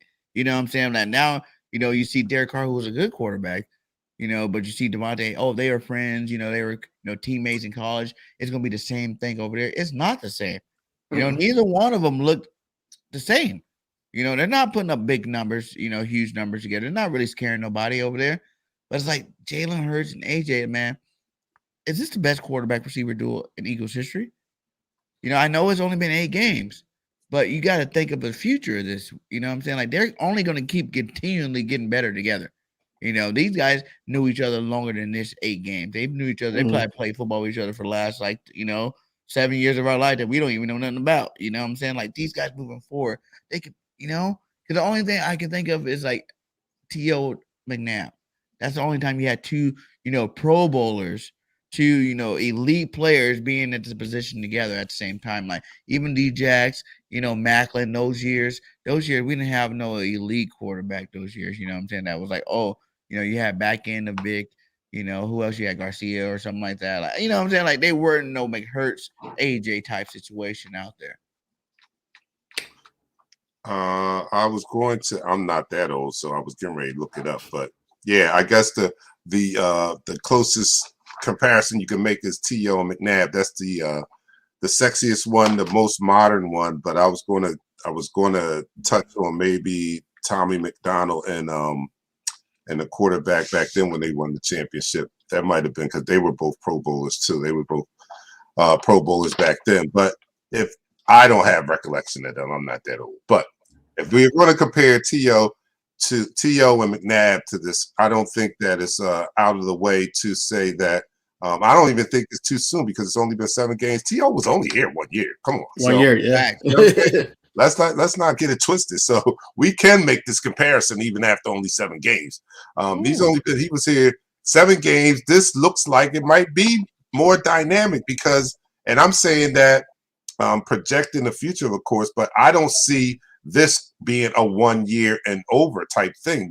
We just signed this guy and we're going to sign Jalen. So they're going to be together for a few years here. And what they've done in the first 7 games, if I project that over the next few years, yes, this is definitely the best quarterback receiver tandem in our history. And again, I can't speak to the Tommy McDonald and that combination back then because I just not old enough. But I'm sure that the older people could probably speak to it and tell me if that was better. But in my lifetime, it's this one right here that I'm seeing now. In my lifetime, I think this is and it could be one of the best, man. It could be how Dante Culpepper and Randy Moss was, it could be that type of duo where it's though that they complement each other well to the point where it doesn't even matter who else is on the field at this point. If Devontae Smith want his money or anything like that. My point is that we just got to enjoy and cherish both of their growth together to the point where we're going as far as they could take us. We're going as far as that. Our offense is going as far as they could take us. Basically, if they're not clicking, then everything closes down on Miles Sanders, on Dallas Goedert, on Devontae Smith. Devontae Smith can hold his own, but only for a certain amount of time because he's a great route runner and he's great on the edge. To that point is no, there's no closing down the shop, man. It's like if you do decide to double team AJ to the point where he's not catching the ball, like you said, there's too many other weapons, I believe. It's not going to stop this offense either way it goes because you got so many other weapons. You know what I'm saying? Like you said, you got Smitty. You got, you can't double team everybody. That's just not, no one had that many good players on defense. No. And I think that the numbers game, you do the math. Once you double team one, you're already outnumbers. You know what I'm saying? Like if you did a double team, you can have some deep coverage over the top. But you're letting these guys get in the ball. And they'd rather probably get a 5-yard slant. They'd rather probably get, something short and quick, to get the ball in their hands, let them do what they got to do. That could show their talents even more. You know what I'm saying? You look at that one that, he didn't score a touchdown. But Minka, if it wasn't for Minka Fitzpatrick, he would have scored a touchdown right there. Like they'd rather see that play than actually go out there and catch the 90 to 60-yard bomb where it's like, oh, you outran somebody and you scored a touchdown. They'd rather show you that they are that dude. Like AJ Brown said, I am that receiver. You know what I'm saying? Like y'all just don't know about it yet, but I am that receiver. And it comes from playing in Tennessee for so many years. You know what I'm saying? Like it's crazy. It's crazy. Well, what about the new guy? I know he's going to take a while to get acclimated, but how do you guys feel about Robert Quinn? My first opinion was Robert looked old when he came to us. He's wearing that old, air pilot jacket or something like that, walking around, look like somebody's grandpa. Like, Quinn, what are you doing? Yo, I talked about that on my show. I said, Robert Quinn came in this joint like he was like he was not to be fucked with. First of all, I didn't know. I never saw Robert Quinn. Outside of a uniform, I never saw him. So when I saw him, I was like, is y'all sure y'all signed the right guy? I mean, he looked kind of scraggly. Like he didn't look like a millionaire or anything. I was like, yo, y'all sure y'all got the right one? Maybe that's why they got rid of him. They looked like they just got him off the corner and said, yo, man, you've been traded. Get in this car and you got it. I was like, yo, he looked like he was straight hanging. He looked like somebody's uncle. He like somebody's uncle hanging on the corner, drinking a 40. But in his interview, and he talked like somebody that he wasn't that guy. He wasn't that guy you mess with around the way. Yeah. He definitely spoke in that vernacular. Like he was not that dude. And once I guess once he lets his hair down, but he don't have any. But once he gets acclimated to the squad I hope he comes on and he's that 18.5 sack person from last year. I'm going to attribute his fall off this year to the amount of double teams that he's seen in Chicago. And that should lessen a lot here with the Eagles having, us having a dominant defensive line. You have to pick your poison.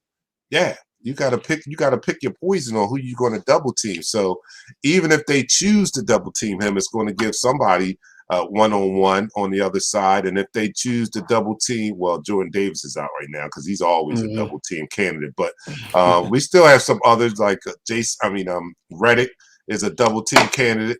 Anybody they choose to double team over there and they leave Quinn one-on-one, he should be able to eat a little bit more. So I'm excited to see how he fits in with this front seven. I think he is going to fit in very nicely once he gets used to, like he said, the plays are the same. It's just the terminology. So once he gets the terminology down, I think it's going to be an ugly thing for offenses, man. It's already been an ugly thing. He almost got there a couple of times. He was almost right there a couple of times, and his pressure let other people make plays.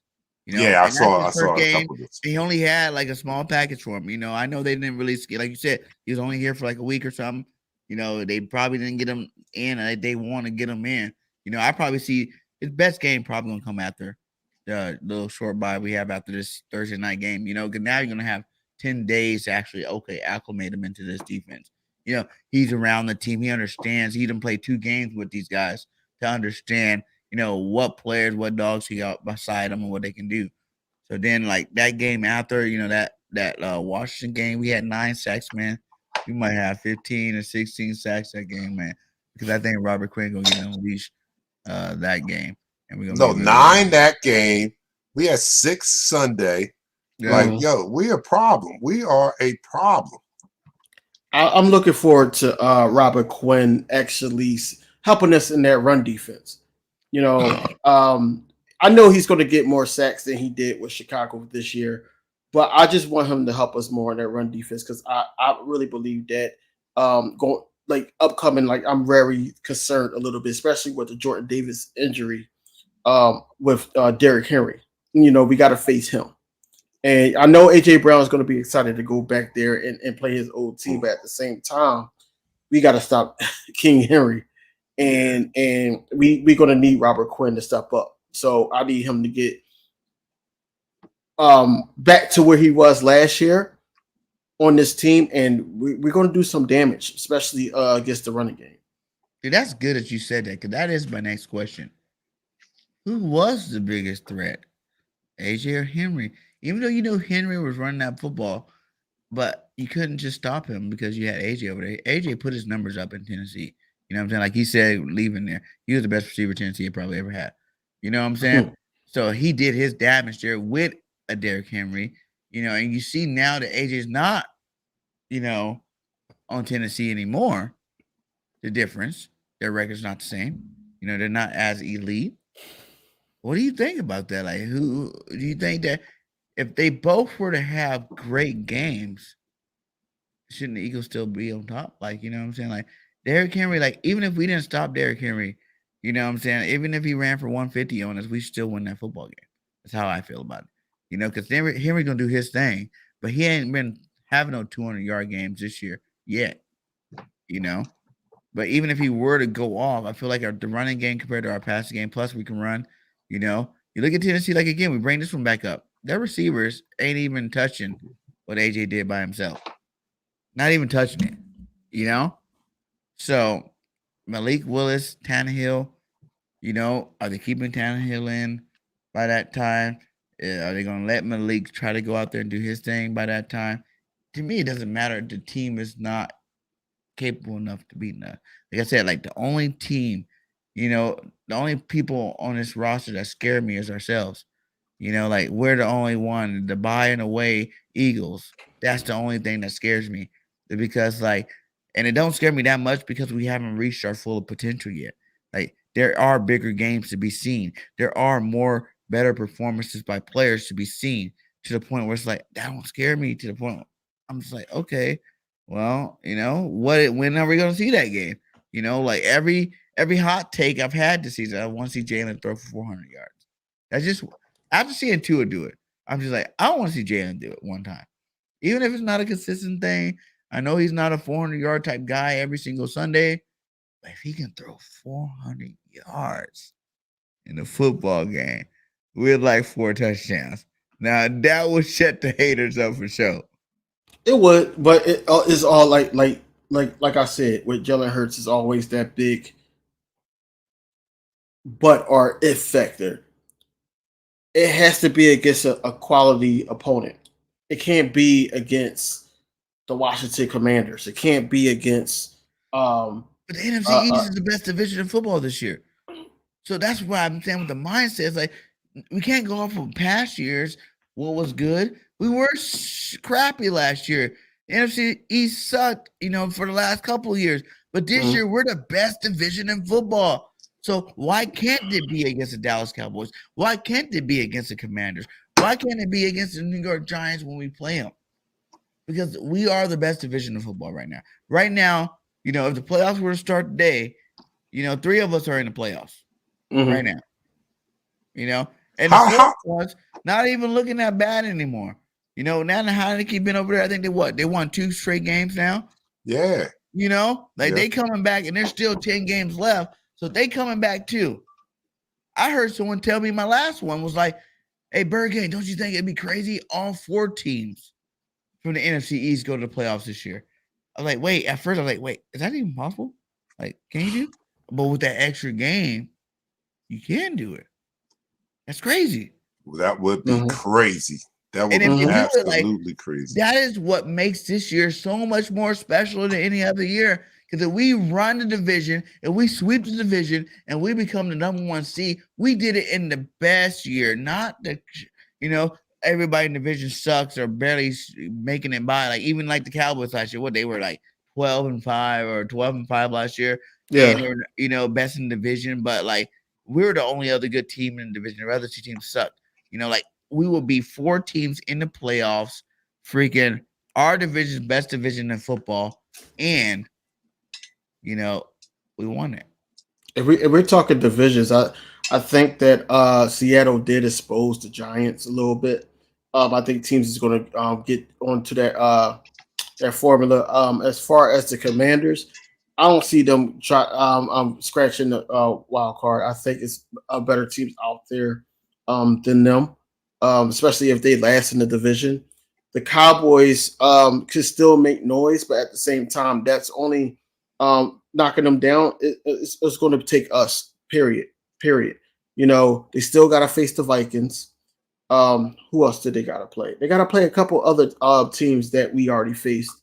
And did they play the Cardinals already? Cowboys? Who's that? Cowboys. I don't know if the Cowboys. Nah, I don't think that. I don't think they did. Yeah, that's what I'm saying. Like they got D-Hop back, so anything can go. Swing differently. Right now, we 2-game lead, I believe. Especially if we win Thursday. So out of the NFC East, I do see 2 teams. I'm gonna put the Cowboys in there, but it's not gonna be 4 teams going. I'll tell you that right now. And if it is, it can, totally but it's can because right now we are what? What is Washington right now? What's their record? 4-4. 4-4, 500 with 10 games left. Come on, right. 500 with 10 games left. The Right, Giants, but how many of those games they're going to win? They lost 2 games. Dallas lost 2 games. So if for us, it is an advantage. We're 2 games up. Like I want to see the Eagles pull our way to where if there was that slip up, it wouldn't even mean nothing to where we're positioned. You know what I'm saying? Like we're so far ahead of everybody. Because you look at the NFL, what is the next best team? The Bills, or in our division? Are the Vikings still only? Are they? Yeah, the Vikings are still only 1. They're 6-1 still. Mm-hmm. Okay, so we need them to lose the game. Yeah. You know what I'm saying? Like lose the game because I want it to be so clear that like if the end of the season, I want to be able to like as much as I want to go 20-0. You know how I am. 17-0 to prove it otherwise. 20-0, baby. Let's get it.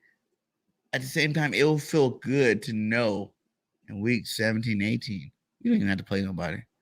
You know what I'm saying? Like we can just sit all our guys out. You know, the rest of these guys, they showed us throughout the season that they understand what it takes to play some winning football. To the point where it's like we're sitting them out. Hell, I want to see our backups win the last 2 games, straight up. You know, because I think but think about it, our talent level with our backups is still as good as some of these, starters. For real. You know, our line is number 1 in the NFL because our backups come in and play and show you that we're still the number 1 line in the NFL. You know, how many backups have we seen play? Driscoll, Opeta. You know what I'm saying? Like we got dudes on this line that are coached well that can come in and win a football game. You know, our backup receivers, we ain't heard nothing about Quez. We ain't heard nothing about, let Pascal go ball out a whole game. You know what I'm saying? Like, let's go let some of these young cats go out there and play a full football game. You know, backup running backs. Boston Scott ain't really done nothing this year. You know, Gangwell ain't really done nothing this year. It's been the Miles Sanders show. You know what I'm saying? Like, for real. At the end of the day, Gardner Minshew, let him get up. Go ahead and get some reps in there at quarterback, On defense side of the ball, you look at our second rotation, all those guys will still be playing. Marlon, Mint Williams, Jordan Davis. You know what I'm saying? Like, there's some beasts on the backup side of this football team. Let them win out the last 2 games. Let our starters rest. They earned it. They got it. Let's just put in Reed Blankenship and don't put in what you call him anymore. I don't want to see Kayvon Wallace in anymore. I don't, especially after when CD Deuce hurt himself and he stunk it up to the point where Zeke was able to run it in. But yeah, I don't want to see him no more. But put Reed Blankenship there. Kayvon? Yeah. Y'all done with Kayvon? Yes. No, we done with Kayvon. Kayvon needs to go back. Kayvon not done yet. Kayvon need to go back in the oven and bake a little longer. He's not done yet. He's not finished. He's not finished yet. Kayvon, and that's funny, man, because they thought that Kayvon had an opportunity to maybe start. Oh my goodness! Thank God for CJ. Thank God for Howie and going to get CJ. Because if we had to see Kayvon, we have a lot to talk about. That we probably will have one weakness that we could talk about. Yep. Look at this. He says, OBJ is a free agent. Still kind of got to be concerned where he goes. What was you guys listen? I'm just saying this hypothetically for the playoffs only. Like, because these type of when you pick up these type of free agents, even like the Robert Quinn deal, he's only a 1-year rental. You know what I'm saying? Would you want to pick up a guy like OBJ for the playoffs only? No. Nah, I'm all right. No. He would disturb chemistry. I wouldn't do that. Yeah, I agree with that. Yes, I know. Why? I know. These guys are all unselfish players. His ego. He's not unselfish. Like, we build an unselfish mentality around here. And right. You think he's going to come in and not try to prove himself? Last year, like, I was big, on the OBJ thing where it's like, okay, he'd be too much drama. But he went to the Rams. And fact of the matter is, he was not a distraction. And if he does not get hurt, he is MVP of the Super Bowl, period. I agree with that. But what I'm thinking, like, MVP. It was a perfect situation for him over there at LA because he could step in and he could get plays. He can get time. Where is he going to step in here where he's going to get that type of clock? I don't know. I mean, what, they're going to sit down Quez? And if they don't sit Quez down, then that's where he's going to have a problem. I don't think that he's going to just, and I wouldn't expect him to. I mean, he's OBJ. He's got talent, right? So what receiver is going to come in with that amount of talent and be okay with not getting what receiver with that amount of talent would not want to go line up with Devontae Smith and AJ Brown? What receiver with that amount of talent would not want to line up with those 2 cats? No, they think about it. Would. Yeah, OBJ, Devontae Smith, and and AJ Brown. Who are you shopping? I don't think DV or myself is questioning his talent, his ability. Right. He can still play. We're talking about the intangibles, right? We're talking about the intangible personality, chemistry. We're talking about those things because those things. Selfish cat last year. He did. I mean, but we already have it. Why even risk it? Like, I don't know. Why would I even risk it? Who did Rams have? The Rams had. They had Robert Woods that went down, Woods. so that opened. Woods, that gave them open. Cup. They had Jefferson. They had the other little dude that runs around look like Wes Welker too. Yeah, I know you're talking about. Mhm. Like, you know what I'm saying? Like, they had receivers. It wasn't a point. It's about stacking the deck to me. It's about getting to full capacity. You know, when you are unstoppable, period, to win that Super Bowl. I'm talking about throwing your chips in all the way, winning the Super Bowl, guaranteeing the Super Bowl. We knew the Rams were winning that Super Bowl last year. We knew Tampa Bay was winning that Super Bowl that year. You know, if you stamp it with OBJ, you'll stamp it to the point where it's like, no way in hell. If we lost the Super Bowl, someone need to be fired for real, for real. Yo, you got me now. I'm thinking about it now. Now I'm ready to change. Imagine OBJ taking a slant from Jalen Hurts to the house. I'm ready to change because I'm only tempted. I'm only entertaining it because I have such like it would be like the way our regular season's going, and if it continues to go this way, it would be such a shame and a waste of a season if this season does not accumulate in a Super Bowl at the end. You know what I'm saying? Right. Like it would almost be like a waste of a year with how great we're playing. So I see, and looking at it from that perspective, I can see where, like, yeah, you would want to stack. So just in the event that something happens, I mean, the only thing that could probably derail us from going as far as I hope that we would go is injuries, right? So I feel that this team has got enough depth, but how could you turn away even more depth? I mean, because if we don't have it at the wide receiver spot, for real. I was a huge fan. Go get Hunt. And I love Miles. I love Booby. Like, I fight for Booby all the fucking time. And I hate it. Because people are like, oh, is he that guy? He's not coming back. I want Booby to be here, our running back for the next 5 years. Easily. Because, like, that dude's legit. Like, for real, legit. If anybody has shown anything, Booby's legit. Now, his health in the early stages, I believe that came from not being used right. You know, you didn't get him hit enough for him to, when he finally takes his hit, to him to survive it. You know what I'm saying? Like, it's one of them situations where he didn't get hit enough. Like, y'all don't freaking play preseason games. And, you know, you barely run the football. So it's like, obviously, if he starts shaking and baking, then next thing you know, boom, he's hurt because he hadn't really been getting hit in football. You know, football's a man's sport. You got to get hit a lot and often. You know, I want to see Jalen Hurts take a hit in the first quarter, straight up. You know what I'm saying? Just to get it out of his system, just so he understands where he's at, just so he understands what type of game he's playing. You know what I'm saying? So I wanted Hunt, man. I did want Hunt today, and I'm sad that the trading deadlines came and gone, and we don't got Hunt. I am a little bit sad, but I do want to see a little bit more Trey Sermon too, because the only thing we seen from Trey Sermon was Jacksonville, and that was 2 carries, 19 yards. Both runs looked great. Why aren't we seeing more of that? You know what I'm saying? Like, why aren't we seeing him implement into this offense? Like, I want to see a little bit more of that type of stuff, because it is the wintertime. It's the cold season. It's time to run that football. You know, like AJ Brown's cute. You know, Devontae's nice. But it's time to run that football down these guys' throats every single quarter. You know what I'm saying? And I'm not saying Miles can't do it by himself, but, you know, I'm not saying Gainwell can't do it. I'm not saying Boston can't do it.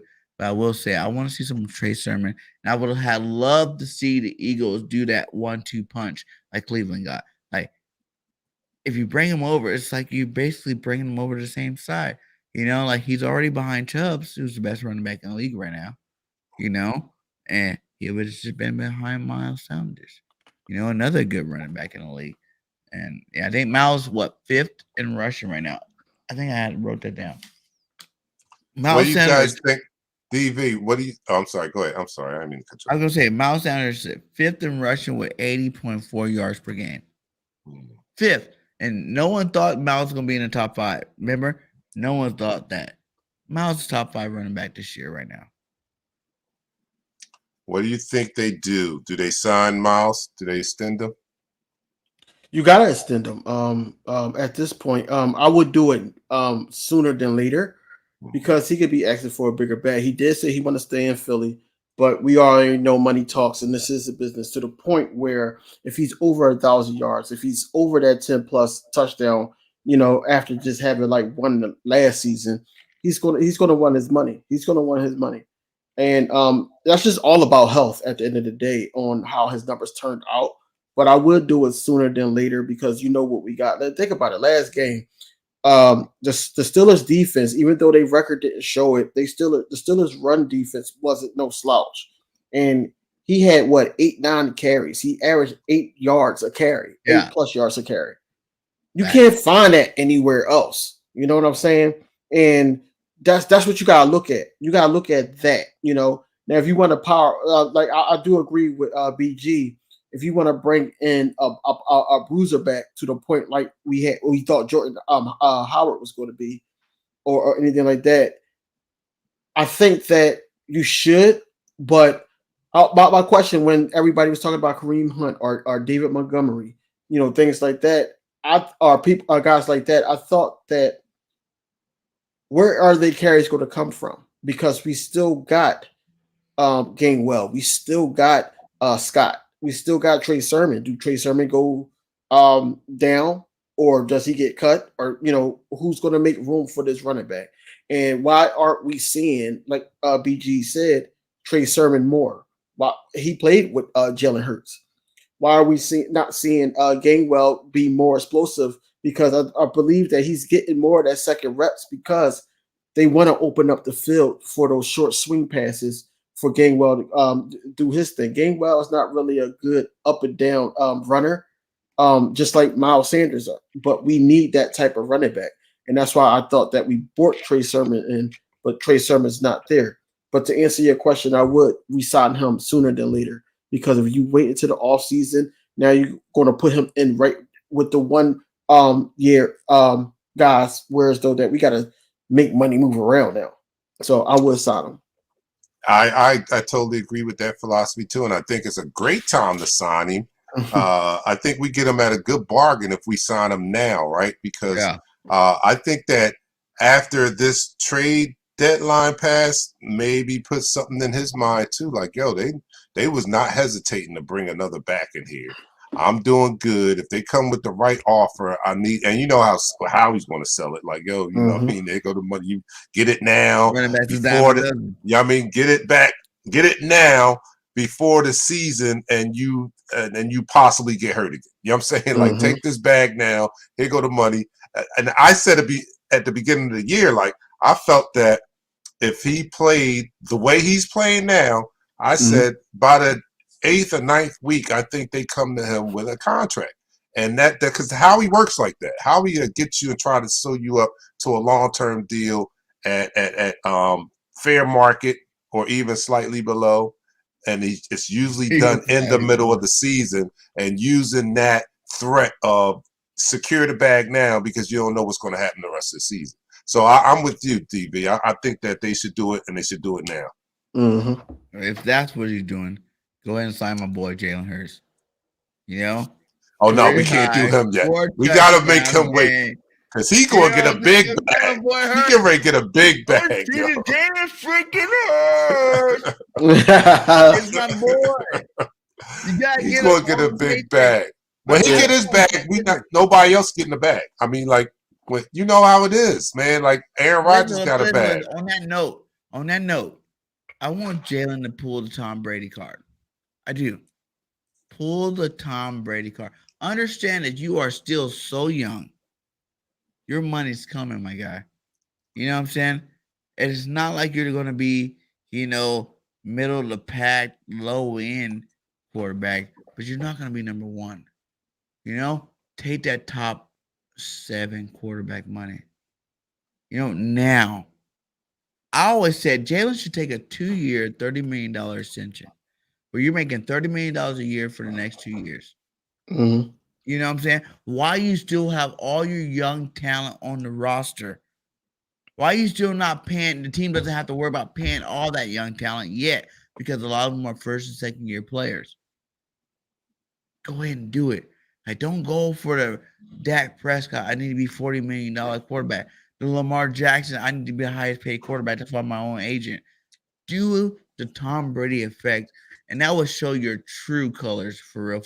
Because you are that leader. You are that guy representing a team that's fighting. You know what I'm saying? Like, you can really at these, and that's what really matters at the end of the day. Because endorsement money is way more than contract money. all that other stuff that Tom Brady made. Tom Brady made his money. People don't realize Tom Brady made his money when he was cutting these checks. You know what I'm saying? He knew that if I take a little money there, a little less money in the NFL, I'm going to make that money in endorsements. I'm going to make that money in a sponsorship. You know what I'm saying? So, Jalen, my brother, take a little less. 30 million a year, it's great. 35 million even a year. It's great money for the next 2 years. Don't do no long, unless you're going to do like the Patrick Mahomes. Give me 10 years. Yeah, did you tell Patrick Mahomes not to get his top dollar? You can tell Aaron Rodgers. I don't care. But you gotta look at the difference. Look at the difference between. I'm glad you brought that up. Look at the difference between Aaron Rodgers and Patrick Mahomes. Aaron Rodgers got 1 Super Bowl. Patrick got 1. I didn't mean Patrick. I mean Tom Brady, to be honest. Because Tom Brady did it, and he has what? 6 Super Bowls, 7 Super Bowls? But Tom Brady had a wife that made $1 billion. Huh? He didn't have to work. I said Tom Brady had a wife that was bringing home $1 billion. They had their household income. Anymore, guys. You know what I'm saying? Like Tom Brady. Look. All right. Let me put it this way. Being a selfish Eagles fan, yes, I want him to do what you're saying. I want him to do exactly what you're saying. Businessman for him. But if I was his agent, though, you got to. He don't have. This is football. He don't have all this stuff that all these other quarterbacks got. He can afford to make $30 million a year. You seen the Jalen Hurts video of what he spent his money on. You know what I'm saying? Everybody's seen that video. He's not football. Flashy, buying all this extra stuff.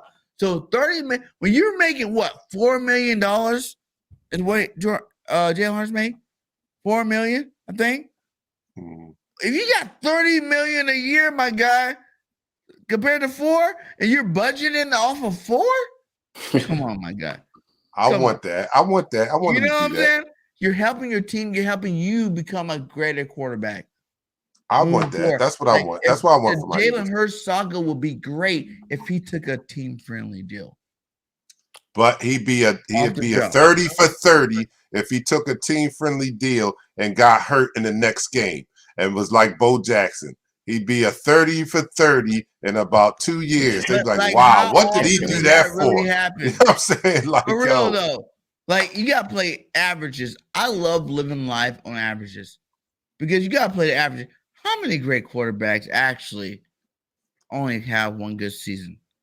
How many great quarterbacks only actually, get hurt that one big time injury? I had Leonard Fournette on my show, and we talked. That dude, the first time ever, I almost cried on live because the dude was like talking about like he's not even cool with like the rest of these cats that he played with, and Leonard Fournette went from being a fullback when fullback wasn't making money to being the highest paid fullback, got a devastating knee injury, and his career was done. You know what I'm saying? Like, I've had that talk with these players for real. And like, that's crazy. And it can happen, but the chances of it happening aren't very wide. You take that team friendly deal. And third, like I said, when you make $4 million and you making $30 million, you do the math. That's $26 extra million a year. But that also give your team, we got 2 number 1 draft picks next year. That will give your team backup to make sure that they go draft 2 number 1 type caliber players next year to add to this roster when we're losing players. You know what I'm saying? Like, if you think about it in that aspect, it would be smart for him because he can pull a Tom Brady. Tom Brady don't have to be the only guy winning all these Super Bowls. No other quarterback ever has won that many Super Bowls. You know what I'm saying? Like, he did a method that worked for him that ended up getting him 7 Super Bowls. Right? And that was very smart. I agree. It was very smart of him. Jalen Hurts is in the same opportunity right now. You know why? Because our team is so damn young. And good. Yeah. So, I agree with that. Yeah. But young is the main statement of that whole thing. These guys, None of them are, like I told DB earlier, none of them have reached their prime yet. AJ Brown's not even in prime. Why do you think that's 2 weeks this year we hear about AJ career highs? Because he's never even been here yet. You know what I'm saying? He hasn't even blossomed yet. He hasn't even hit that full plateau yet. You know? Like, no one even knows how good AJ Brown even is right now. And he is one of the best receivers in the game. And no one even understands it yet because they've never seen it. You know? Devontae Smith is not hit his plateau. You know? It's his second year. Quest, third year. You know? Miles Sanders, still young, still got years to go. Goddard, same. Offensive line besides Kelsey and Lane got at least 2-3 more years left. And Kelsey might be done at the end of this year, but we already got his replacements in there on the background, chilling out, ready to roll when he gets his name called. You know, like, why not do a 2-3 year deal? So do you think 35 million and let this guy knowing Jalen Hurts' mindset this year and knowing how you know where he came and went through, do you think that he had bet on himself like that? Y'all know my answer. Go ahead, Dante. I'm gonna let you go with that one. Woo! Philly's killing them. All right. Anyway, 4-0. Yeah. I was just watching. I'm moving to Philly next year, guys. Yes, I think Jalen has that personality where he would bet on himself because he has that much confidence in himself. If you read the reports or the stories, Jalen knew he was going to be where he is today when Carson was playing. When Carson was starting, Jalen was just biding his time, but he was not comfortable. He knew he was going to take this spot eventually. He has that type of confidence, and then he has that type of work ethic to back up his confidence. Like, he's going to come prove it. So yeah, I would say that he would bet on himself. I would love for him to take that deal that BG is talking about. That because that would be great for our team.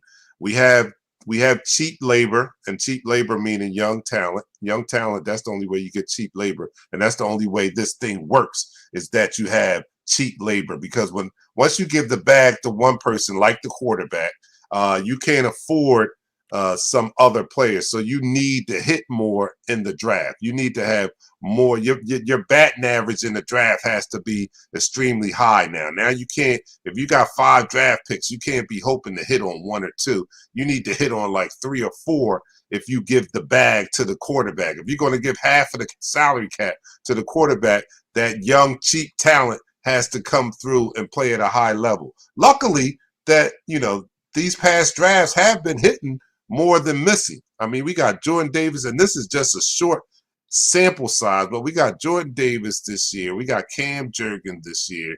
We got who else we get this year that's a contributor? We got the Kobe Dean this year. We have some contributors this year. We had some contributors last year, Milt Williams, along with Devontae Smith and Gainwell, and we got some contributors through that too. So we are adding young talent, and that bodes well for us to be able to give Jalen a little bag. But I would love for him to do what BG is saying and take a team-friendly deal so that we can stay relevant and going out and getting some of that more proven talent and mix it in with some of this young talent. Man, I'm just so high on this team and the front office and how he's doing, because he's all in. He is all in. He went and got Quinn. That proved to me that he's all in, but he's all in wisely. He could have gave up.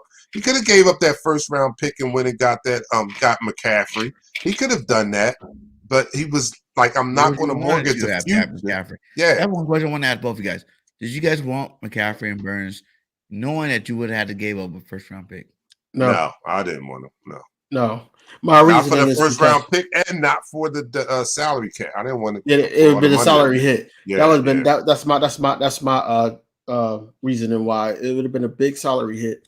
And they both are made in this league, so it's all right, they're gonna want their money. Where does that leave everybody else that we got?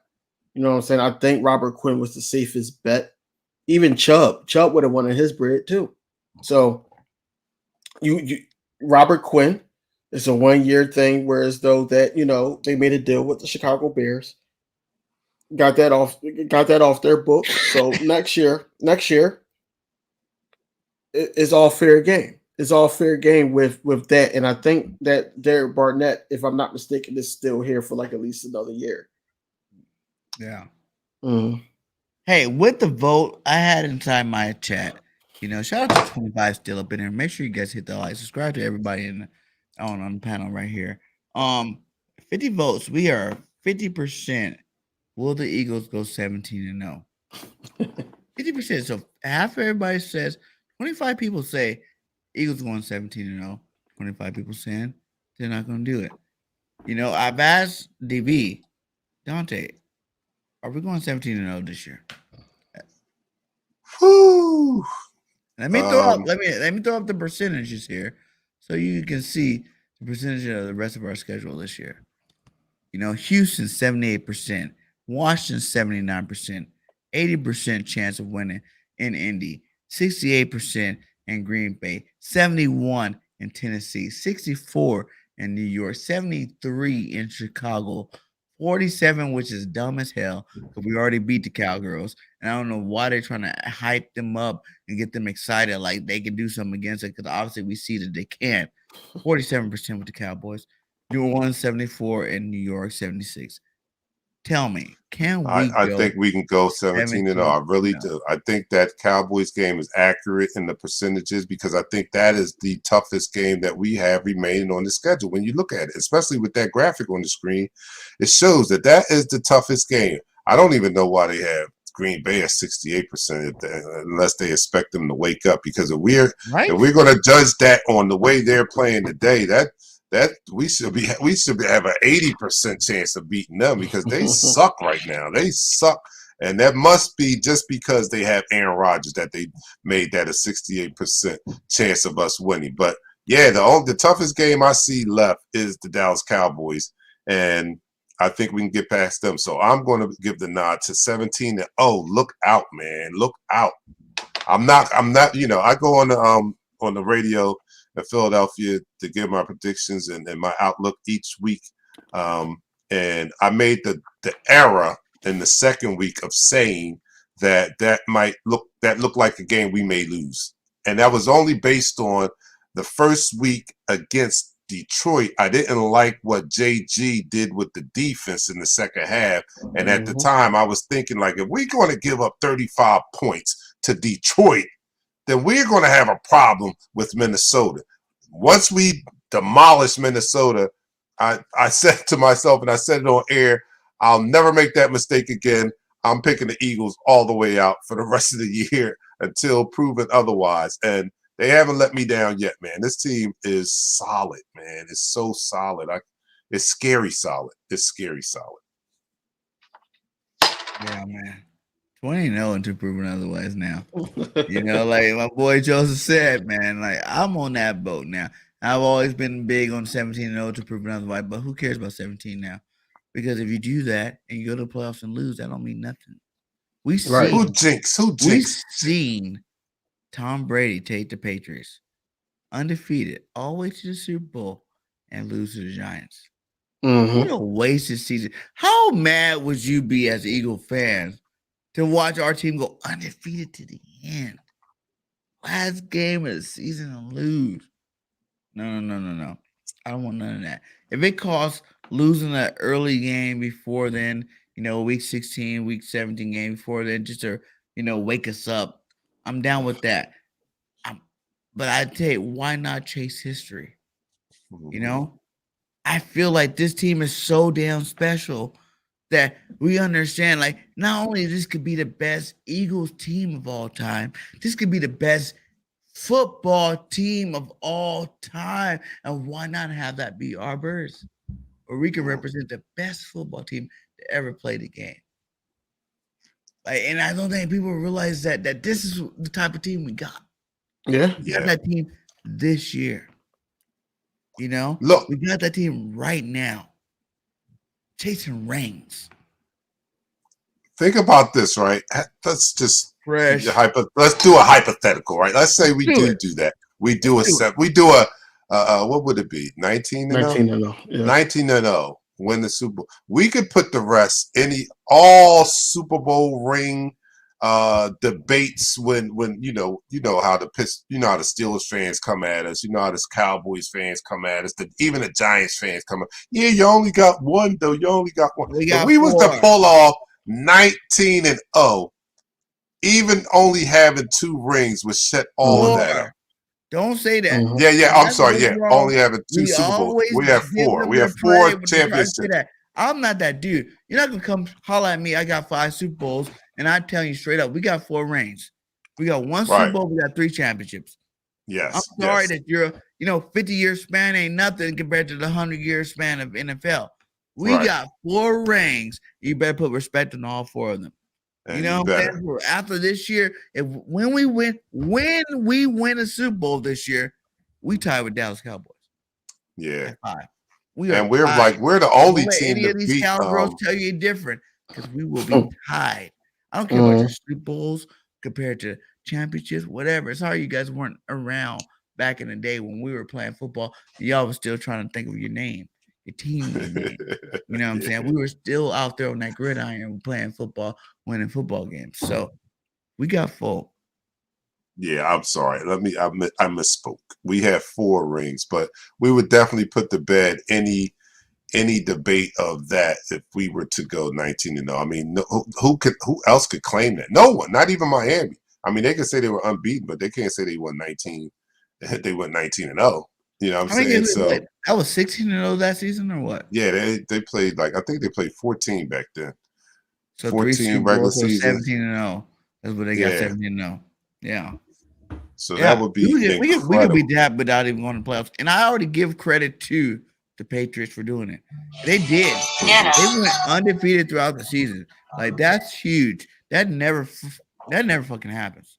No. You never see teams go undefeated throughout the whole fucking football season. Regardless if it's 16, 17 games, whatever. They went undefeated that season. They went undefeated in the playoffs all the way to the Super Bowl loss. But I feel like to be a Patriot fan, that would suck the hardest. Is to be perfect to the Super Bowl and then lose it. Yeah, I would rather like you said, I would rather lose a game before that just to get it out of the system. And that's what I thought was going to. That's what I thought when I picked Minnesota. I thought that, all right, we would get that early loss. Just like in 2017, we lost the second or the third game, the third week against Kansas City. We lost that game, and then it was a wrap. It just was a special year after that. We ran off like 9 in a row after that. I was looking for something like that against Minnesota early in the season. But to my surprise, we won that game, and then we continue to roll, and we now are steamrolling. Oh, how about this? Did you guys talk about this? Was this not the most complete game we played this year? I mean, we scored in every single quarter. Was this not? I mean, what's your opinion on that? Like Nick said to me, it was the best game. We don't need, everybody made a big deal about this complete game thing. I wasn't on that boat. I was happy with what we did. If you can go in the second quarter, put a game away in the second quarter, and come back, play some vanilla football second half, still win a football game, I don't care. That's saving your starter. That's saving plays for later. You know what I'm saying? Why run up the score when all you're doing is showing your best plays? You're showing your hand. Here you go. This is what I'm going to do. For the playoffs. It's like, if you can go dominate them with your initial playbook, your first half playbook, and dominate a football team and be up by 3 scores, why do you need, that's everybody plays Madden. I play Madden. If I'm winning you, 35-7, 28-7 in that first quarter, in that first half, I'm putting on waste the clock. Run the clock. But they're going to run the clock every single time I do a play, and that's what the Eagles football team did. They just kept running the clock, and I love that approach. It's really professional. It's not even showing that you guys, we're the bullies of football right now, but we're not going to show you guys that we're the bullies of football right now. You know what I'm saying? We're the bullies. We can do what we want, when we want to do it, how we want to do it. You guys can try to stop it, but no one can. But we're not going to disrespect you and run the clock up on you. we're gonna go into our waste the clock mode on you. I loved it. You know what I'm saying? So I was never concerned about the whole running the clock while we weren't putting points up in the second half. Because I already feel like you showed the team you were superior than them in the first half. You don't got to do 2 halves in a row. Like, would I like to see a 50-point game? Would I like to see a 64-point game or something like that? Of course I would. That would be amazing. It would be awesome to see Jalen throw 7 touchdowns. Like, I was there the game Nick Foles threw 7. I was sitting right next to his parents in Oakland Coliseum. You know what I'm saying? Like, I was there, and it felt good being right there and like, oh, wow, my quarterback just threw 7 touchdowns. At the end of the day, man, you dominating that first half, man. Like, no one can even touch us. Well, we are like 100 and some points ahead of everybody else. 126. 126. Steelers ain't even scored that much points in what, 7 games? 7, 6, 8, 7, 8 games. They ain't scored that much points. So, to answer your question, I'm happy that they did this against the Steelers only because, you know, it was dominating when they needed to dominate, because that's what it is on record. We're more talented than them. There's no way you could beat us. So I like that in that instant. But I would prefer it against the Giants or the Cowboys next game. Because you want to blow out against a division rival. I don't want to blow out. I want us to play a complete game like this, like shut them down. Our average of for opponents' average is about 17 points. We held the Steelers to 13, and I know what people going to say that we went against Kenny Pickett and everything like that, and they had some injuries as well. You know, they didn't have T.J. Watt, but at the same time, I want, you know, the rivalry games. I wanted it to be like, okay, all 4 quarters we scored. Anything they threw at us while we on defense, we shut down. You know, we got some interceptions. We made Daniel Jones into a passer. We try to make that try to figure our scheme out. You know, I want it to be like a dominant game against them, just so they can know that that's when they're going to know that we on notice. And we scored a couple of those games at the end of the game. A couple of those games, even when they were talking this noise, we still scored touchdowns at the end of them. We did. Yeah, to put them away. The fact that our defense always came in the second half and had turnovers, that was just like scoring to me. It's like, yes, if they didn't score points on us because we took the ball back from them because they couldn't score points on us, and we went right back into, you know, waste the clock mode, well, who cares? You know, who cares? Because our defense showed that they are there too. Just like our offense is exciting, our defense is exciting. They're explosive, we're explosive on both sides of football. And we showed that dominance every single game this year. We showed that we could win any kind of way you want to give it to us. Every single time someone came, we complain. What if they did this? What if they did this? We came back the next game and showed them what's up. Even like you said, Eagles can't score in the second half. What we do this last game, we make sure that we shut that shit down now. You know what I'm saying? Now. Okay, I'm tired of hearing your noise. When will you crown us the best team in the league? When is that time coming? Because we are the best football team in the NFL this year. And I don't care what anybody says. I don't care about the Bills. For one, how can you say a team or even a quarterback with his team is better than us when they have multiple losses? How? Politics. It's politics. How? That's all it is. That's even logical. We are. Well, I think, and it was like week 4, right? Was that the last time we were undefeated? Week 4 or week 5? The last time since we've been undefeated that there was another undefeated team?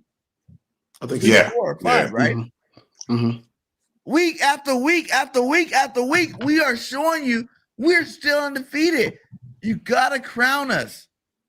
I pumped, or not pumped the brakes, but I think that the reason why is that we have not the consistency of some of these other top teams. Like, all right, let's take us out the mix because we haven't been a top team until this year for, you know, I mean, we won the Super Bowl, then we started to decline until we made this meteoric rise again this year, right? So the perennial contenders for the past 5 years have been like the Green Bays and the Kansas Cities and Buffalo coming up and all that. They've been doing it for 3 to 4 consecutive years. And I think they don't give us the respect because this is our first year showing this type of dominance. The teams like Kansas City start showing their dominance once Mahomes made the starting lineup until now. So they give them more credence to what they do. And I think us being the new bullies on the block, they kind of are taking the let's wait and see approach. Like because we could have this type of year like we did the year we won the Super Bowl. We could have that type of Super Bowl year and then fall back into obscurity the next 2 years. You know what I mean? We've seen that happen. And I'll admit that Super Bowl came out of nowhere, really, because we were on I believe at that time we were on a more slower rebuild. And because of we caught lightning in a bottle, that accelerated our process. And because it accelerated our process to the point where we won the Super Bowl, Howie was forced to kind of keep that Super Bowl run going and abandon the slow rebuild. And that's what got us kind of tricked up. But he did a yeoman's job this year of retooling this team again to be as strong as it. If we so happen to win the Super Bowl this year, Howie has got to be in the Hall of Fame. How come up there with no so happens? I mean, when we win the Super Bowl this year. Come on now. You know I'm not gonna let you slide with that. I don't want to jinx us. I just don't want to jinx. I will. It's an eye test, like they like to say. It's an eye test. You see a better football team out there than any other football team in the league. I don't care what team you watch, man. I watched Patrick Mahomes have a couple of nice plays this year, but he doesn't look as dominant. Their team as a whole don't look as dominant. And there's not another football team in this league right now to look as dominant as the Philadelphia Eagles. And I don't care what anybody did. Name one. Name one. Because for one, no one's undefeated. Period. We can end that story right there. But even if you want to go, okay, one loss, even the one loss Minnesota Vikings, they only lost to who? Us. Us, yeah. So you can't compare us to them when we already beat them. You know? So it's like, what other team you gonna throw out there to say, you know, we are the cream. Oh, well, now I'm gonna throw a flag on you. We didn't beat them, we dominated them. We straight up dominated Minnesota. That wasn't a beat. I mean, and what made it so impressive is that we put up 24 points, and it still was a dominating game. Like when you think about a dominating game, you think of like 35 plus points is a 20 something.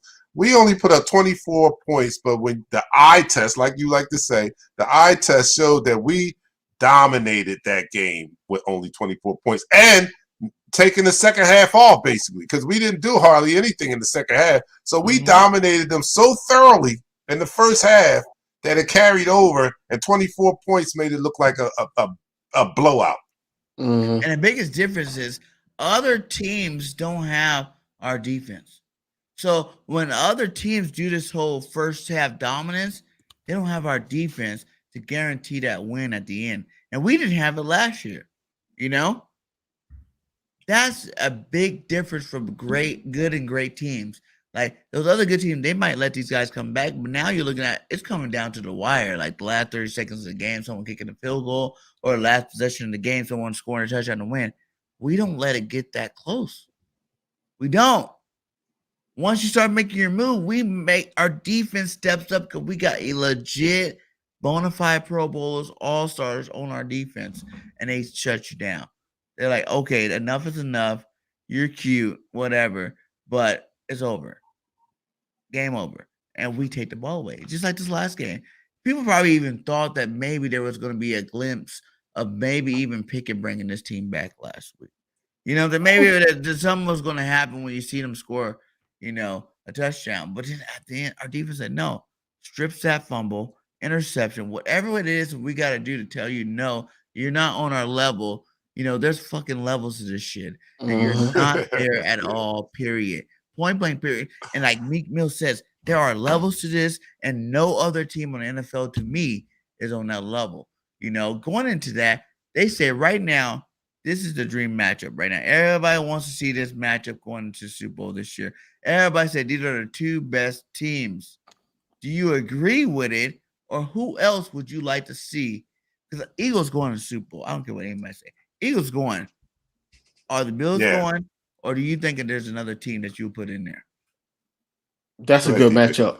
That's a good matchup, man. Like that, like I said earlier, they're both in the top five, defense and offense.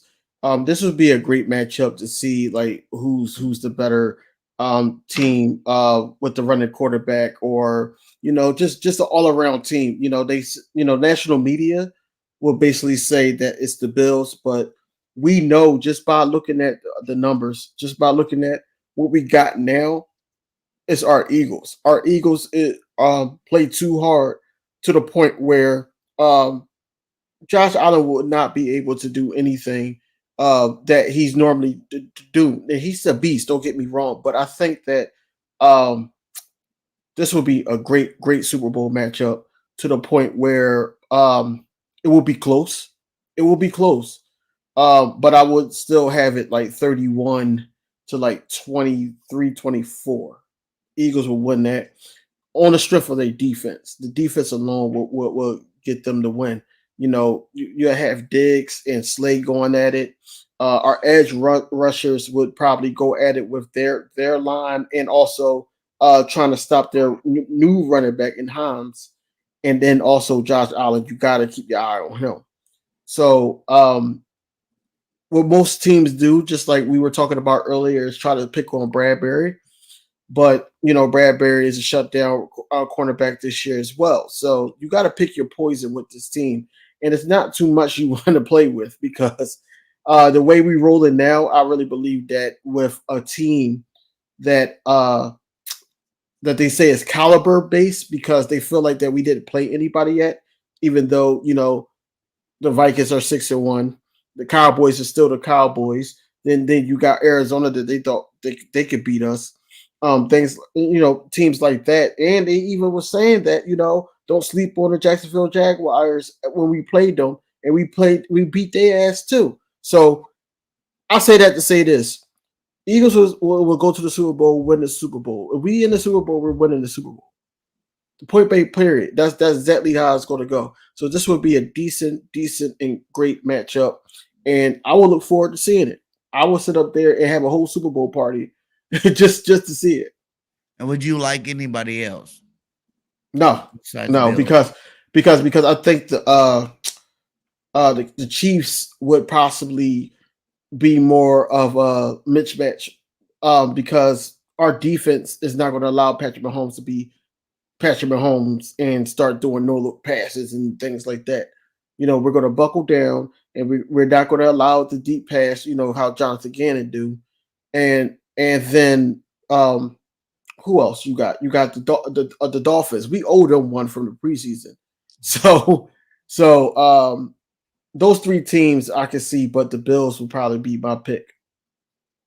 What about you, Dante? I think that would be a great game. First of all, the storyline on that would be so good. Two blue collar cities going up against each other. Two teams that are basically from the northeast, so both accustomed to playing in cold weather and the such.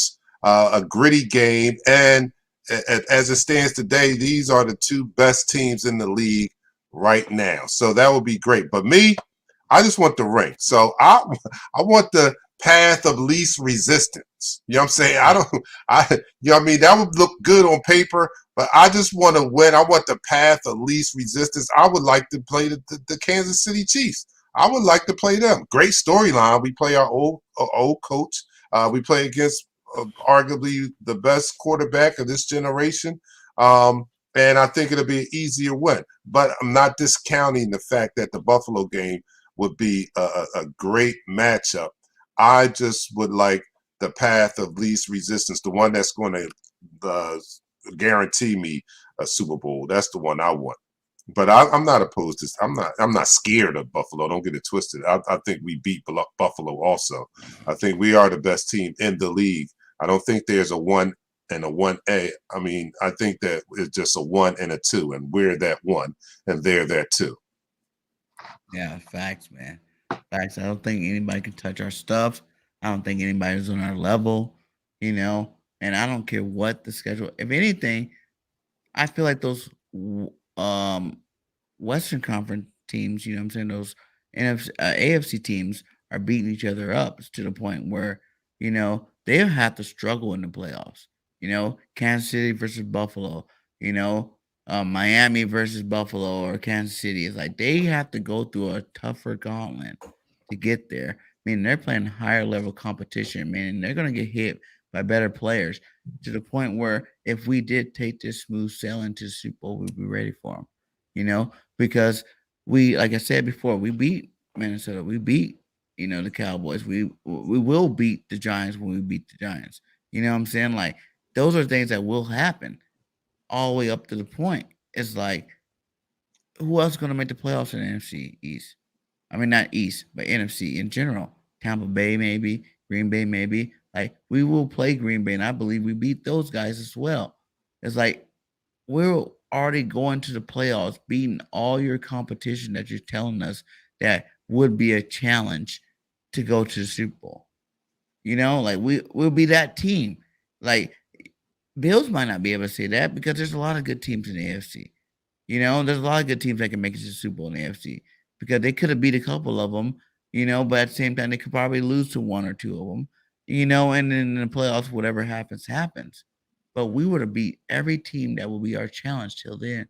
And then even then, like they will have to hope that they're still healthy by the Super Bowl, you know, that they're still playing it all. So they will have to give their best because they're giving their best in every single game. And I don't think the fans understand that the fact that we are beating these teams so handily, we're not giving you our best football yet. We're not giving you our best plays yet. We're not giving you our best anything yet. So going up to that Super Bowl, we can continue winning the way we are. When we get to the Super Bowl, they won't even know our best plays when we get there. So now that will be the game where you come out with all these extra plays that we be like, whoa, we haven't seen the Eagles run this play all year long. You know what I'm saying? Like, whoa, we haven't seen them run this defense all year long because we wouldn't have to have put it out on the tape. We wouldn't have to have put it out on film yet because we are handling these teams with our base packages, with our initial starts, with our initial game plans. You know what I'm saying? To the point where we're not extending ourselves to like, damn, man, let's go down this playbook. Like, we need something to get us out of this game to get this W, you know? And I think that's the opposite side where people are really talking about in terms of like, oh, you haven't played a caliber team that's going to push you to that limit. You know, like if you got pushed to that limit to win that game, you had to show some stuff. You know, you look at Pittsburgh, they had to come with a trick play to even score a touchdown on them. Mm-hmm. You know, which if it wasn't just a normal reverse, they would have got -5 yards on that play. You know, where they actually popped out the tight end and they got that little touchdown. That was cute. You know, they had to go to cute things in terms of punts. In terms of, oh, we're gonna do a fake punt here to get a first down. I don't even think they even scored on that drive. I don't really remember, but you know, you guys can correct me if I'm wrong. They didn't even score on that touchdown. No, they got the fake punt. I think they did score.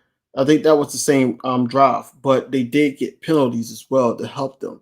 You know, Bradbury got called for a hold, and there was another penalty also. No, matter of fact, the fluke penalty on BG saying that, you know, he did something. It wasn't even it wasn't taunting. It was just something. No, it was crazy. I heard him on an interview today on Sports Talk in Philadelphia. He said he made that sound. He made the sound. Yeah. You can't do that. You can't do that. So that's, and he took full blame for that. He took 9 full times out of blame. 10, they ain't calling that. No. Yeah.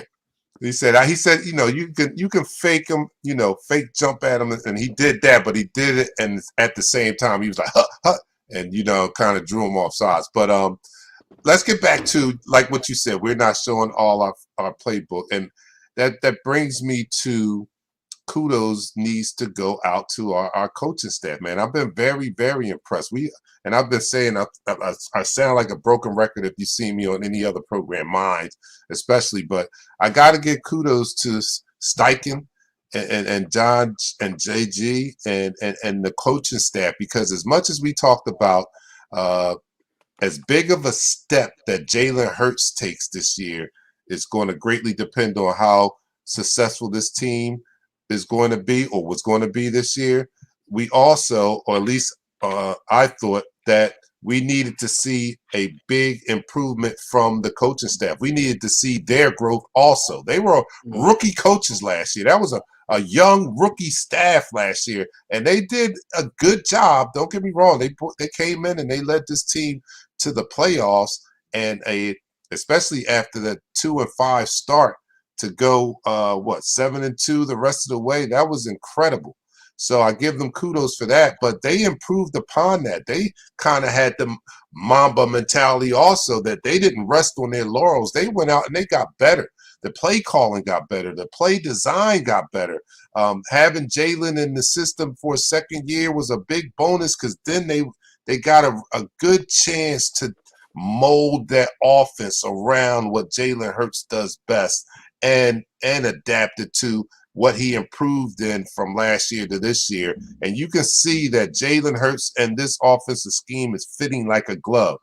Kudos also to JG for stepping it up. He got a lot of toys, a lot of brand new shiny toys to add to his or tools to add to his toolbox this year, and he's been using them in the correct way. I know he has those momentary lapses of passive zone defenses when we're up big, and I hate seeing that.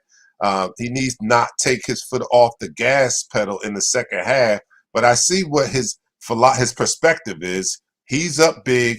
He wants to keep everything in front of everybody, so he goes to that zone. I hate seeing it. But outside of that, though, this team has the coaching staff, that is, has taken a big, huge step forward, and they have grown just as much as Jalen's grown. So I got to give kudos to Sirianni and Steichen and JG and the whole coaching staff outside of the special teams. That's another story for another time. But outside of them, I give the coaching staff an A+ for what they've done this year, man.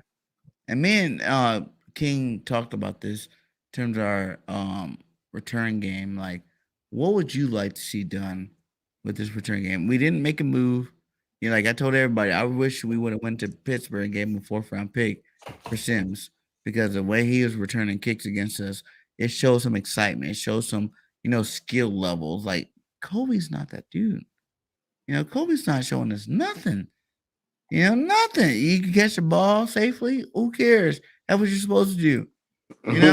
You're a returner. You're supposed to catch all the balls. For real. So I can't even give him that. Like, he's not showing excitement. He looks a little scared. He looks a little out of place. Maybe from a small school.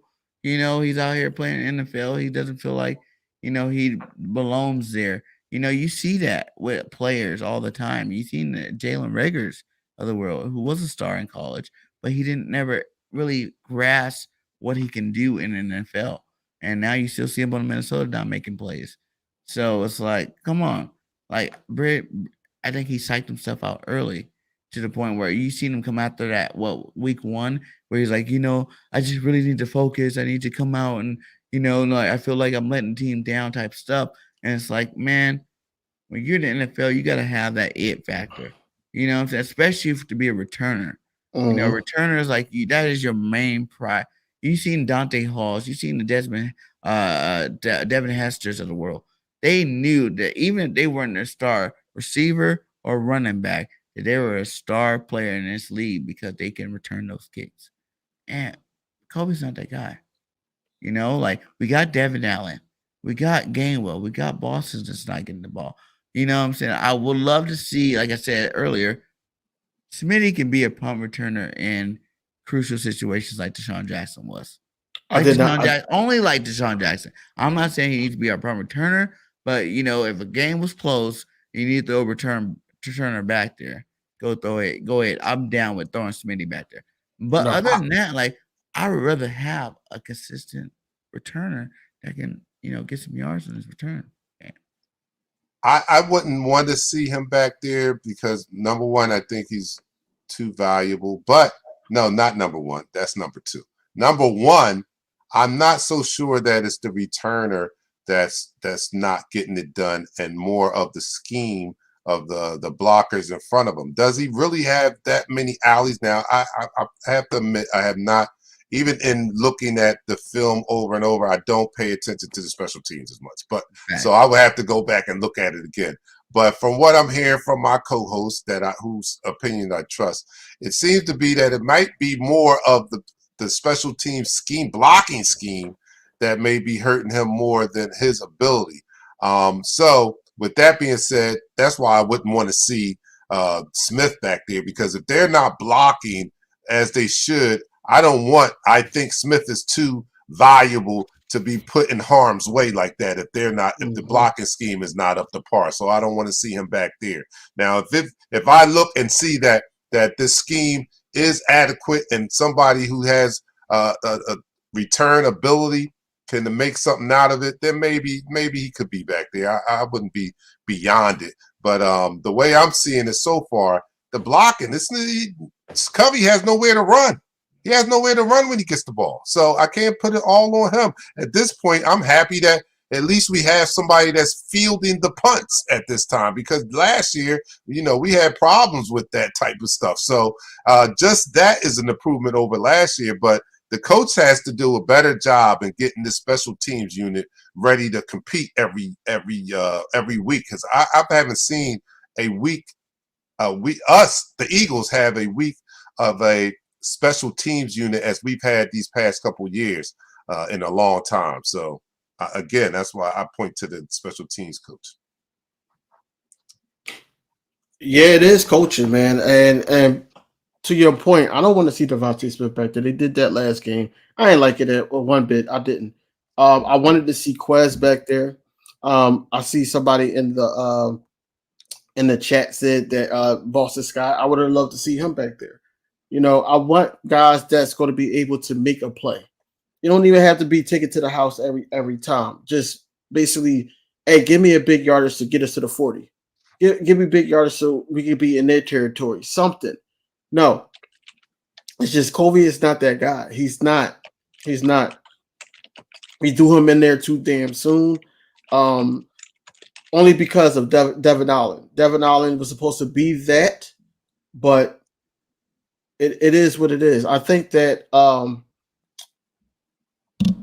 we really need to focus more on a blocking scheme for Covey if he's going to be the guy. If not, then we need to have somebody else back there.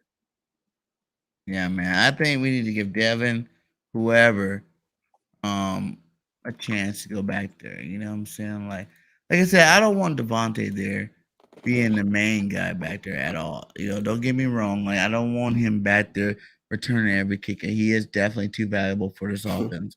But someone with some kind of presence. Someone that someone's scared of. You know what I'm saying? Like, that would be an extra step. If you win in all three phases of the football game, special teams, offense, and defense, that makes you more of a dangerous team, as opposed to just being, okay, you're dominant on offense, you're dominant on defense, but your special team kind of lacks thereof. Like, I would rather put a stamp, because I want this to be the best complete team the Eagles ever brought out on a football field.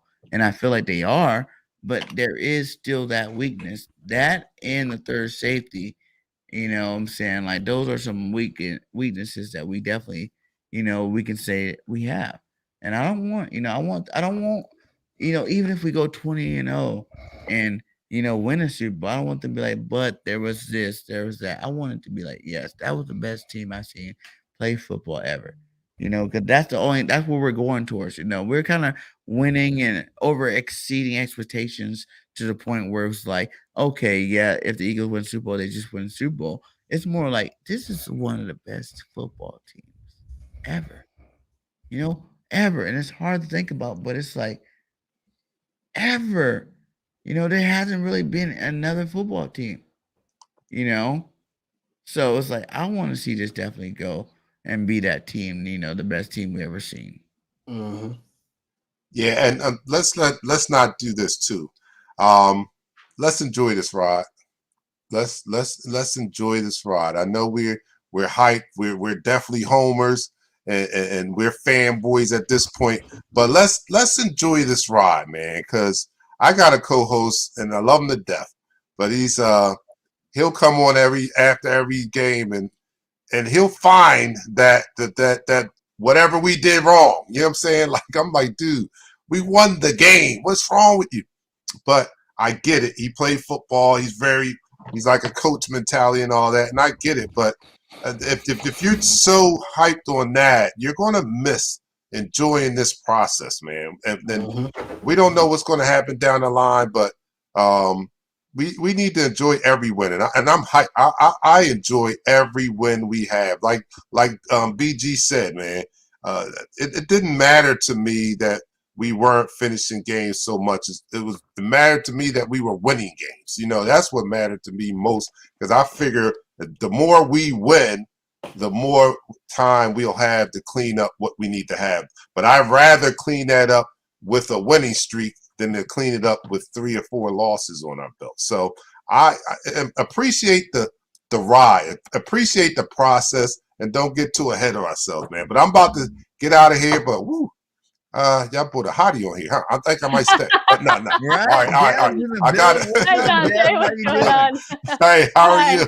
How are you? All right. So funny. She's just in time. We're going to do, look, we're going to do a virtual, I guess you're on this side. So do a virtual high five. And we're going to, yeah. Bang. Tag team. This is the tag team. I'm tagging out. She's tagging in. You guys have a great night, man. If you guys are following this show, make sure you come and watch us Eagles Talk every Thursday, 7 o'clock on YouTube and Facebook, and every game day, an hour before kickoff, man. I enjoy coming here. I love working with you, Dante, man. You're awesome. Man, same here. Awesome. I told you, we talked off camera. I'm trying to bring you over. Man. It's great talent, man. I love to have you on board. But hey, even if you don't come over, it's awesome working with you, and I can't wait to do it again. All right, you guys got to come over to mine, man. You guys got to come to mine. Facts. All right. Y'all have a great night, man. I'm out. Have a good Peace. one. All right. Deb, what's What up, I Deb? missed. I'm like, what I missed watching We got the final curtain call right here with Deb in the building. How you doing, Deb? Good. You know, watching the Phillies, doing some other sports stuff. I'm doing some play-by-play. I've been setting that up. So yeah, things are a little crazy. But what have we discussed about our birds Everything. here?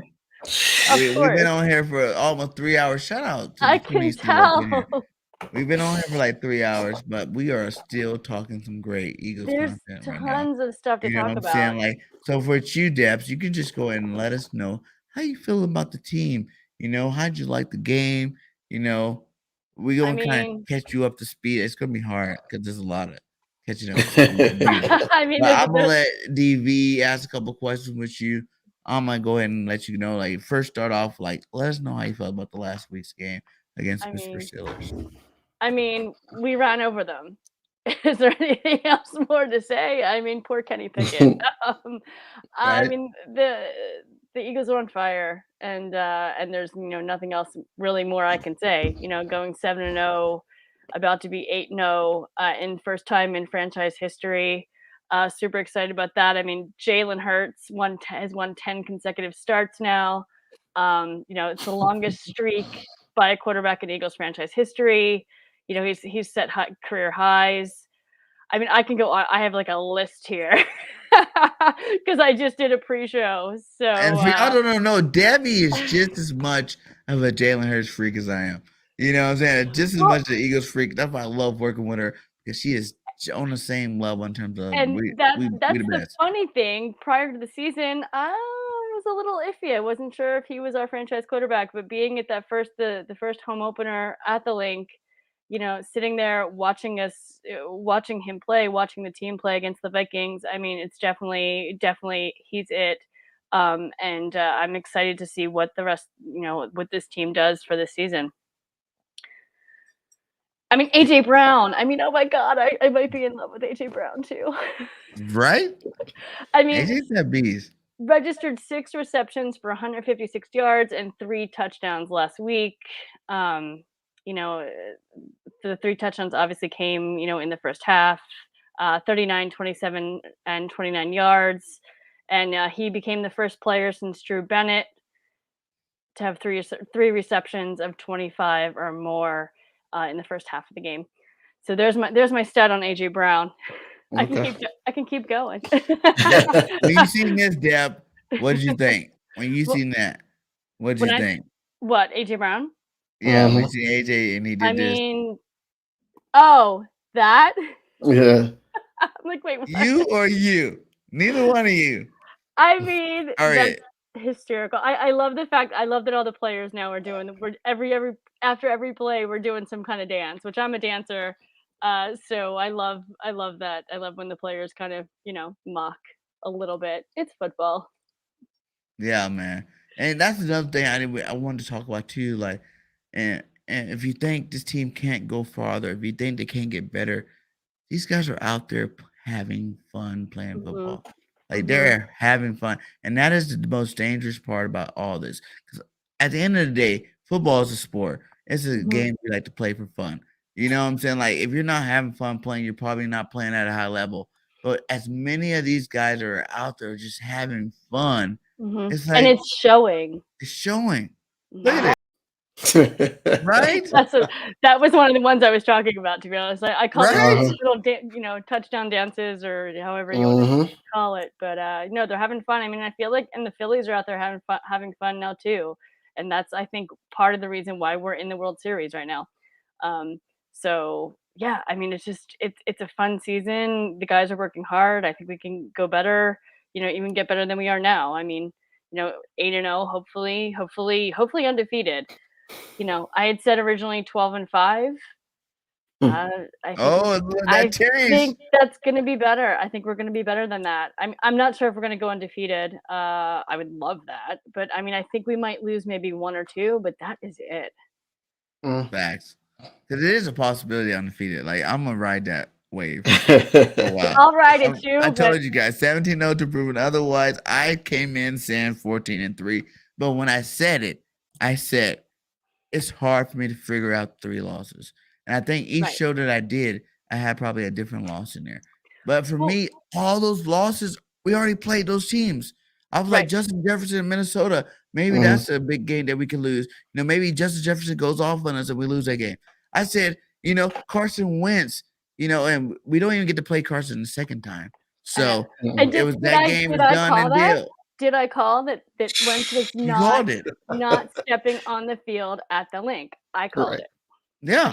And I was like, maybe because you seen what other past Eagles that went to Washington did against us. So you're like, maybe that will be the case. Not the case at all. And then the third one was the Dougie P game, and Dougie Mhm. P came out hot. Shout out to Dougie P. Yeah, You no, know what that I'm was saying? a good He game. came out hot. I was like, whoa, Dougie The P came to Jaguars. play today. You know what I'm saying? Is this going to be one of those letdown games? Is this going to happen? We beat those guys. So it's like the games that I thought we were going to lose are Right. in the rearview mirror right now. Right. And I'm looking forward, like, okay, well, I know we're not losing any of these games. So it's like 17-0 is looking pretty nice right now. Well, and I mean, we can even talk about. I don't know if you guys have talked about yet what's coming up, but I mean, I have it in front of me. Obviously, Mhm. we can go real quick. Eagles Texans. I mean, let's laugh. There you go. Oh, there There you you go. go. You have it too. So yeah, I mean, there's just no way. So there's our 8-0 right there. Commanders, still Not. it's not going to be as easy. I mean, they've got some great, Taylor Heineke's out there. He's on a roll. He's got some weapons this year, thank God. Dotson, Samuel, Terry, Scary Terry, Yeah. Yep. McLaurin. I mean, still, I feel we still, have the weapons though to beat the Commanders. The Colts, what's going on with them? I mean, Packers. Yeah, what is going on with them too? Aaron Rodgers is really just kind of blown it this season. I got the Titans. Mhm. I mean, Mhm. Derrick Henry. I mean, I think he's a monster. Mhm. Just beat Eddie George's record for most touchdowns. He had some other ones thrown in there as well, and I'm a little worried about the Titans. But if we're gonna lose one, I think that might be it. And then Eagles Giants. I mean, in our own conference, Giants. I don't know. I don't know. Giants have shocked me. So we'll see.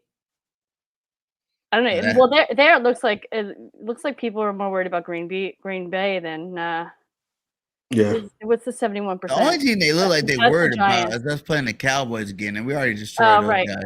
So I don't even understand like why that percentage is so low.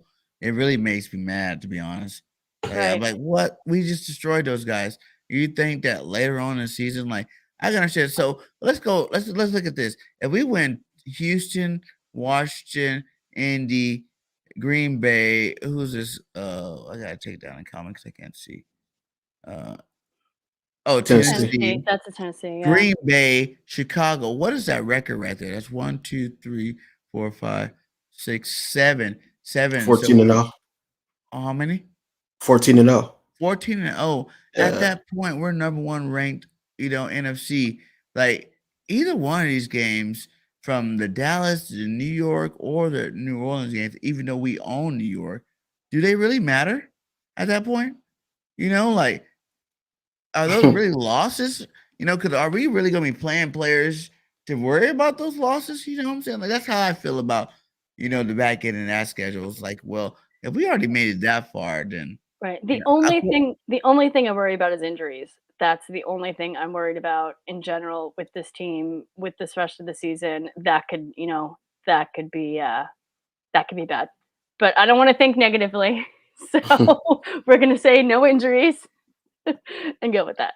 Mm-hmm. Yeah. So I think the team has very great possibility of going 17-0. But what about when they say 20-0, Deb? What do you hear when you hear 20-0 Super Bowl champions? Like what? I want you to give me your fan reaction first, but then give me, if you want to come down to earth type reaction too. Right. Well, it's funny when you said 29. I'm like, I guess I didn't think about postseason there because I'm like, wait, there's only 17 games, but that was my first reaction. I mean, has that ever? The Dolphins maybe in the 70s? Is that the last time that ever happened? They went completely undefeated. Is that correct? Am I correct in that? My thinking? 2004 is the only last time we played 7-0. No, I mean, I fully think undefeated. Yeah, fully it's the undefeated Dolphins. seasons in the NFL. Well, in the besides NFL, the Dolphins, general, the I think it was Patriots. the Dolphins. Okay.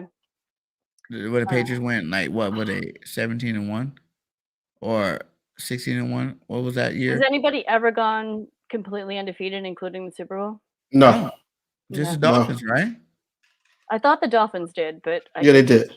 That's Okay. it. The Dolphins did. That was Right. they And it were was like 17-0, but that was with the Super Bowl because they played 14 games or something like that. It was like a shorter. Right. It was a shorter season. What was the year on that? Does anybody know? It was like offhand 79, if I'm not correct. 79. Yeah, it was definitely the 70s. Mhm. I was kind of around, but maybe not. No. I won't be saying my age. No. Remember It was actually 72 though. 72. Okay. My bad. Yeah, I knew it was in the 70s. I knew it was 70s, but I wasn't sure what year because I was not here. So Yeah, I wasn't born yet either. So but I'm saying so even if we went 17-0, that's already matching there. But like I said, the Patriots matched that already. They went 17-1. Super Bowl, losing to the Giants. So I don't want that feeling, and I don't feel like if we went, we were like the Patriots team. Because even that year, I remember there were certain games in the season where they could have lost. We still haven't hit that game where you look at it like, oh, the Eagles should have lost that game. Oh, we got lucky. Because usually there's those games throughout the Eagles season where like, woo, we got lucky and won that game, baby. Yeah, we did it, But we haven't really had that this year. Did that too? Well, I don't know about that. So the Arizona game you think we should have lost? Well, I'm glad we didn't lose it. I was there as well. The Arizona game was tough. Tough. You think we should have lost the Arizona game? Yeah, it was the Cardinals, yeah. I was at the Cardinal Stadium in Arizona. Yeah, no, I mean, if Kyler Murray didn't mess up, I mean, he slid a yard short of first down, then he spiked the ball, and it wasn't all of his fault either, from what I'm understanding, what the coach told him to do, blah blah blah blah. And then the field, they went for a field goal, and the kicker missed it. So I mean, if it was like it was a comedy of errors, and it was 3 of them, and I feel like if that didn't happen, we may not have, won that game. We've never lost. We never went into the second half losing. I don't think, if I'm correct, we've never been trailing in any football game. Is that the right stat? We've never been trailing in the second half of the football game. Oh, second half, no. Yeah. No. I think in the first quarter we have trailed because they got the ball first type thing. But in terms of like, once we got this game started, like we've never been trailing ever. It's always been catch-up game with us. Right. You know? Yeah. Mm-hmm. So Although I am a little worried. I mean, obviously we proved it wrong last game, but we definitely don't do as well in the second half as we do in the first. But that's a question that I like to hear and ask.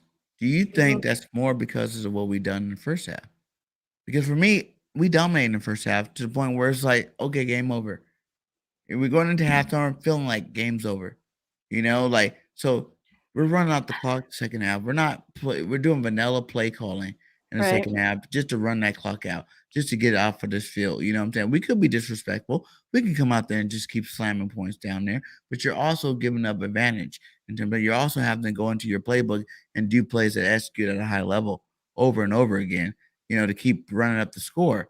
Like, I think it's a good scheme the way we've been doing it. And I don't really have no problem with the second half of these football games. I think that the Eagles are that team that when you hear the media talk about it, they went out last week and showed you, okay, listen, you guys really think we can't score in a second? We're going to go out there and we're going to score in the second half of football game. Just to shut you up. It's more of a shut you up type thing as opposed to like, we can't do it. Like, and even those other games, I feel like we've already we won. Like, we're over 100 points more than any other team in the second quarter. Like, that's never been done before, I don't think. Guys, the Phillies are killing it. Right, the Phillies are killing it right now. By the way, my friends are texting me. I don't even have it. Oh my God, 7-0. 7-0. Bottom of the fifth. Bottom of the fifth. Do you guys feel like the Phillies about to win the World Series is that much more for our team and that much more in terms of the fan base and excitement of the whole area that is enough juice to push us over the top? Absolutely. It's a great time to be a Phillies fan right now, and you're a Philly fan in general. And I mean, and even the Flyers showed up with their game yesterday, all in Phillies, decked out in Phillies gear, which is amazing to see. Phillies rallying. Philadelphia Union this weekend is in LA playing for the championship as well. So we have soccer thrown in there too. That's why I love Deb. She got all the sports, baby. She got all the sports. And yeah, I mean, and Eagles are about to go 8-0. So I mean, we've World Series for the Phillies, Super Bowl for the Eagles, championship for the Philadelphia Union. I mean, can you ask for more? Right. I mean, come on, Flyers, come on, 76ers too. I'm not, Six has got to. Yeah. Are you going to any more games this year, Debs? Hopefully, I'm trying. So, I have a few things on my schedule. This weekend, I'm actually going to be at AC Caswell. He's one of the former Raiders. I'm going to be at his charity event called the $1 Million Mingle, and that's in Arizona. And also, I'll be networking for Super Bowl as well. So he's a good friend of mine. So I'm out there this weekend. That's why I'm not in Philly, because I wanted to go to the World Series so bad. But if you can't go to the Monday night game, Debs. Yeah. If you can, 2 weeks. In 2 weeks, Philly, that's going to be tough. Monday night game. We're going to be there. We're going to have an awesome live stream set up. Oh, you're there? Live at the stadium. We're going to be there. So if you can get there, go there. You too, DB. Y'all can get there. Go there. To be honest, I will try. Ticket-wise, that's the cheapest ticket you're probably going to get. Because I was looking at a Green Bay game, and that's a little bit more pricey. And you know what I'm saying? Like, it gets a little bit more pricey going down the stretch. But, like, I do have a question, though. I do have a question for Deb. Go ahead, DB. How do you feel when national media says that our schedule is not that tough compared to, other teams like the Bills and the Ravens and so forth? You had to ask me this question, huh? Yep. Yeah, I mean, our schedule's pretty easy. So that's a tough one. I've actually gotten into a fight with a Bills fan about this. And I don't disagree. Our schedule is pretty easy. But that's the luck of the draw. That's the way it goes. And whoops, too bad. Short and sweet. I like it.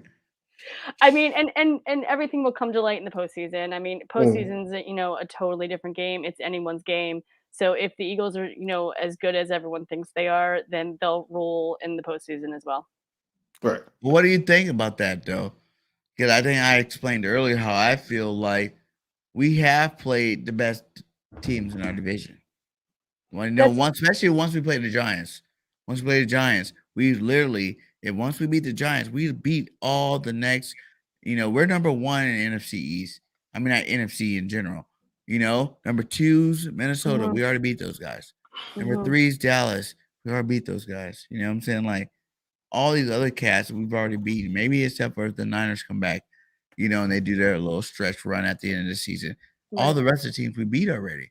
They just got McCaffrey, so I mean McCaffrey's going to be a huge part of that. McCaffrey, team. When has he been good though? Well, he just gets hurt. Yeah, exactly. Yeah. But so I'm not relying on some dude that hasn't played football in 2 years. Yeah, like you have a point. Come on now. Yeah, no, I wouldn't have gave up that much for him for sure. If the Eagles would have did that, I've been pissed. Really? But you got McCaffrey. You got McCaffrey. Miles. There was talk of that actually. Rushing. What was the stats? 5th in rushing, 80.4 yards per game. Right now, Miles Sanders. He's doing a great job. But what I'm saying is that when I said the 49ers will probably be a threat in the playoffs, it's all up to Jimmy G. 1, 2. You got if you got a healthy McCaffrey along with Deebo Samuels. Like you got to put that into, and then you still got George Kittle. That's just the offense. They got a decent defense too.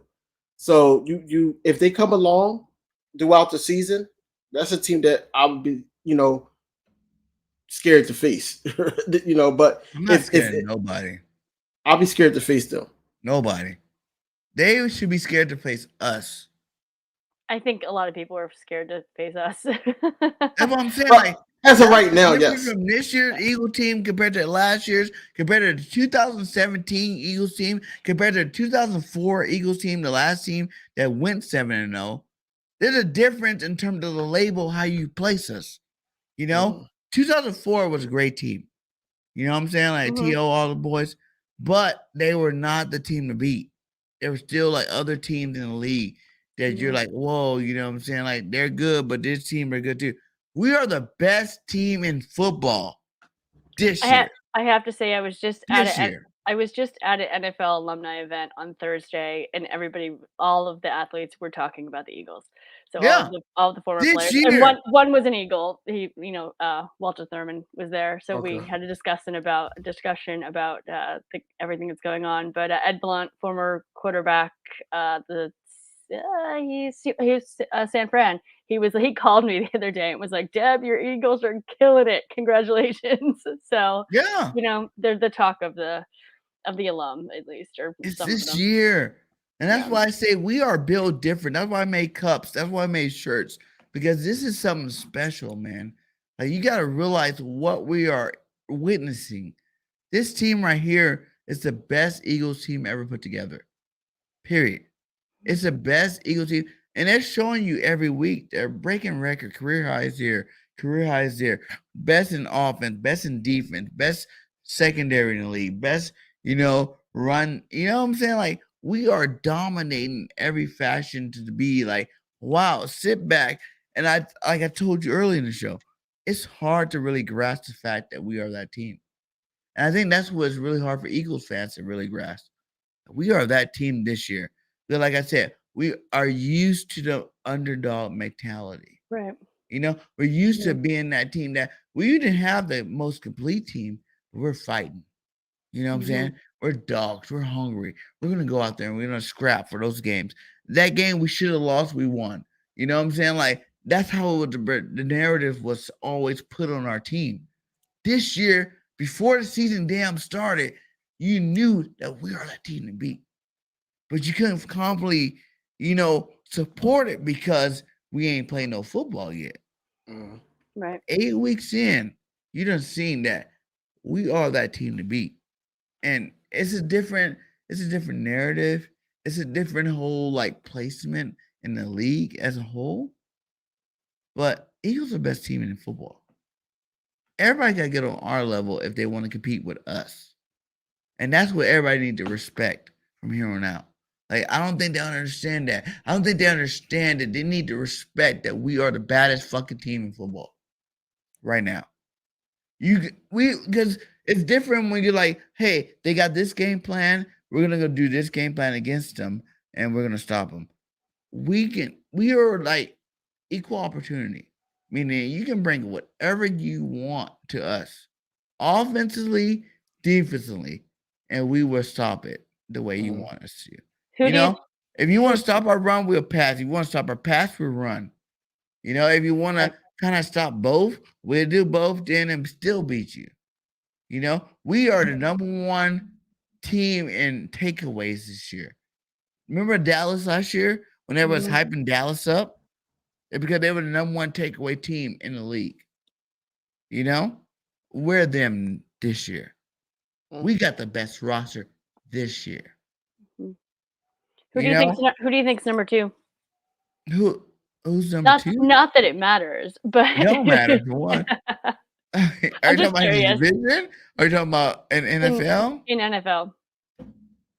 Wait, before I get there, shout out to Robert Dritten in the building with the $5 super chat. He said, what did Daddy tell his son with 2 black eyes about rooting for the Cowboys? Nothing. He already told him twice. Right? Exactly. Robert always comes through with the cowboy hate. I love it. Oh, Robert. I love it. It's that banner. He knows that we are that team for sure. But like even Dallas is giving us props. Like Dallas fans are giving us props now, which I never thought in a million years I would actually hear.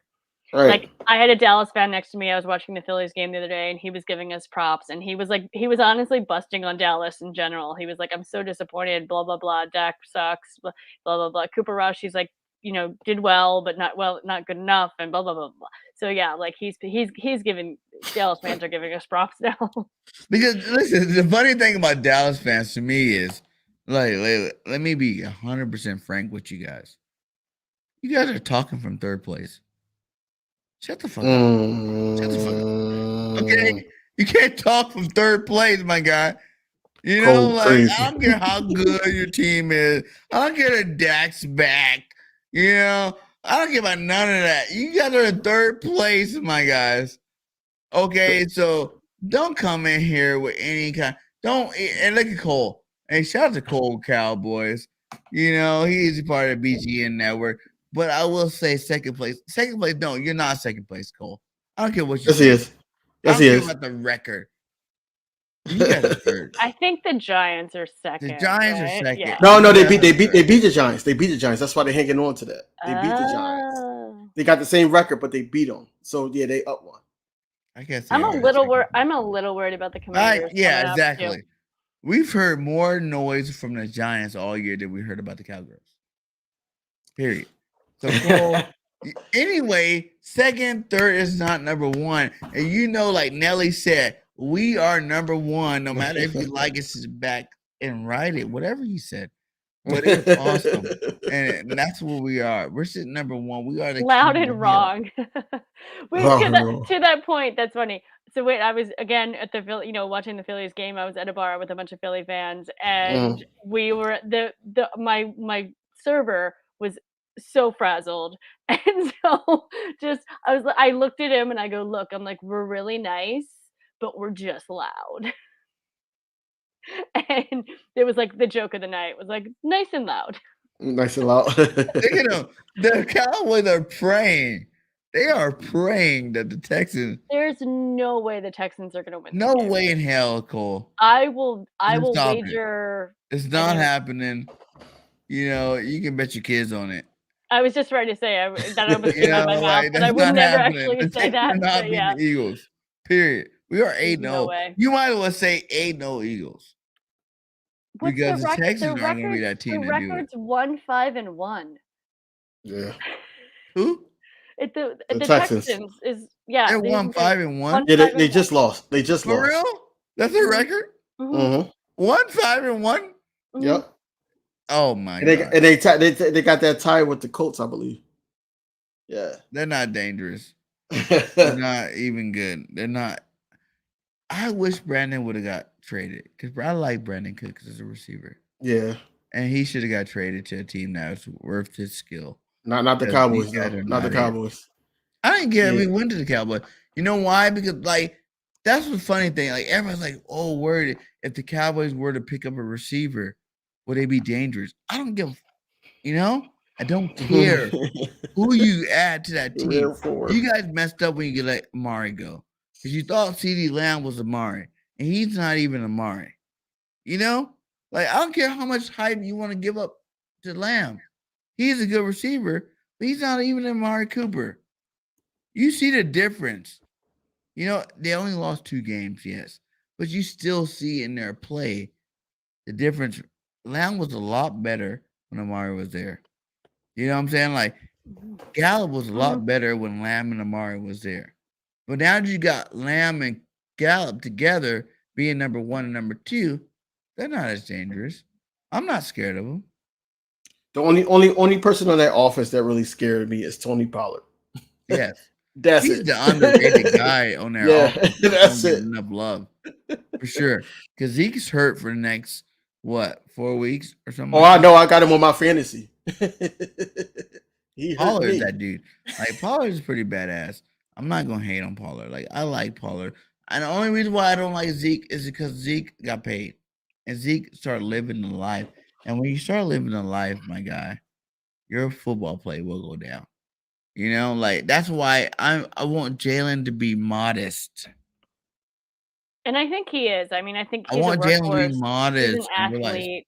The Tom Brady effect. Go and take you a $35 million deal for the next 2 years. I'm not saying a long contract, just 2 years. Why you still got all these slaves on the bill for 2 years? We got all these young, draft picks that we got on the bill for the next couple of years. Just 2 years. Just do your 2-year thing. Take $30 to $35 million for 2 years. And then at the end of that 2 years, once we win 2 more Super Bowls, then go get your money. Then go get it. Go get it then. I'm happy with it. Go get it. But until then, be smart. It's a business move.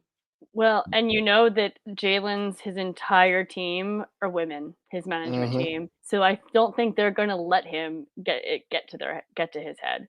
So, I think Do you think Jalen takes that deal though?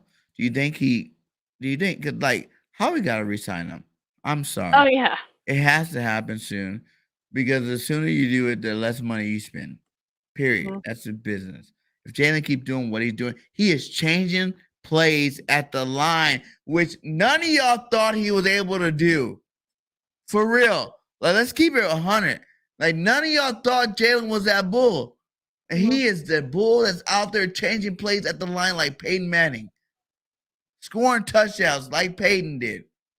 And none of y'all thought he had it in him. So, don't come now like, oh, Jalen's great. No, y'all didn't think he was back then. I told you he was. You did. Now that he's doing it, like, how he needs to get on that mic and pay him now. Like, because if you let this whole season go by, 10 more games go by. Imagine Jalen's stats 10 games from now. Imagine those stats with us winning the Super Bowl, with us going to NFC Championship, with us going deep in the playoffs. You're going to have to pay Jalen a lot more money if you wait. What do you want to do? Do you guys want to pay him now or pay him later? I would actually pay him before the season is out. Yeah. Just to get it out the way. Because then we got the rest of the money to think about what we're going to do with these 1-year guys. Think about what we're going to do there. Think about what we're going to do with the vets. Are they going to take a friendly deal? It's so much stuff that Howie got to work with in this offseason, but he's probably not worried about it. When he signed the extension, he did say that he was going to actually get us to the position to get to the Super Bowl. And I believe he put us in the right position this year. but it could be even better. You know, we still got those picks. It's a lot to think about. But as of right now, I would sign Jalen Hurts before the season is out. If you sign him, what are you paying him? Absolutely. That's the question. That's what I'm saying. So my question earlier, Deb, was: do you think that Jalen Hurts will bet on himself and take that deal that BG was talking about? Would take what deal?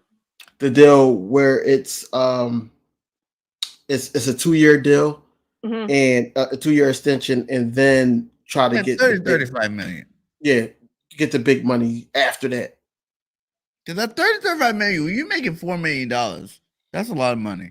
It's a lot of money. 30, I don't know if that's 30 to 35 million a year. That's a lot of money. He's a quarterback, though. Like, they make like, I mean, how much did Mahomes just sign his contract for? Granted, he's not $900 million contract. exactly. What? But like, you got the point is, you look at that. You look at Aaron Rodgers, right? Who's been the best quarterback in the league, and he took all that money, but he don't have a team no more. You know what I'm saying? Like, you don't have a team to be great. Super Bowl You rings. only won one championship. You think Jalen should be smart like Brady and take that little bit less money for more chips, or go for the bad because you earned it and get that big money? I mean, he definitely needs to get the big money. It's just a matter of like when he gets it. You know what I mean? Yeah. So I'm not sure. That's like tough. this contract. Do He you needs want him to take, like, right. as a fan, as a content creator, do you want him to take less money, like a $35 million contract, when you know the league's at $40-50 million a year for quarterbacks? Do you want him to take that $35 million contract for like a 2-year extension, just to make sure that you're playing with these young cats for the next 2 years, and you have enough money plus draft capital to really execute and make a dynamic team to win a couple of Super Bowls? Or do you think Jalen should go big because he earned it, because Carson Wentz was supposed to be that guy? You pay Carson Wentz, and now it's time to pay Jalen. No, I think he takes the smaller so he can go bigger later. Nice.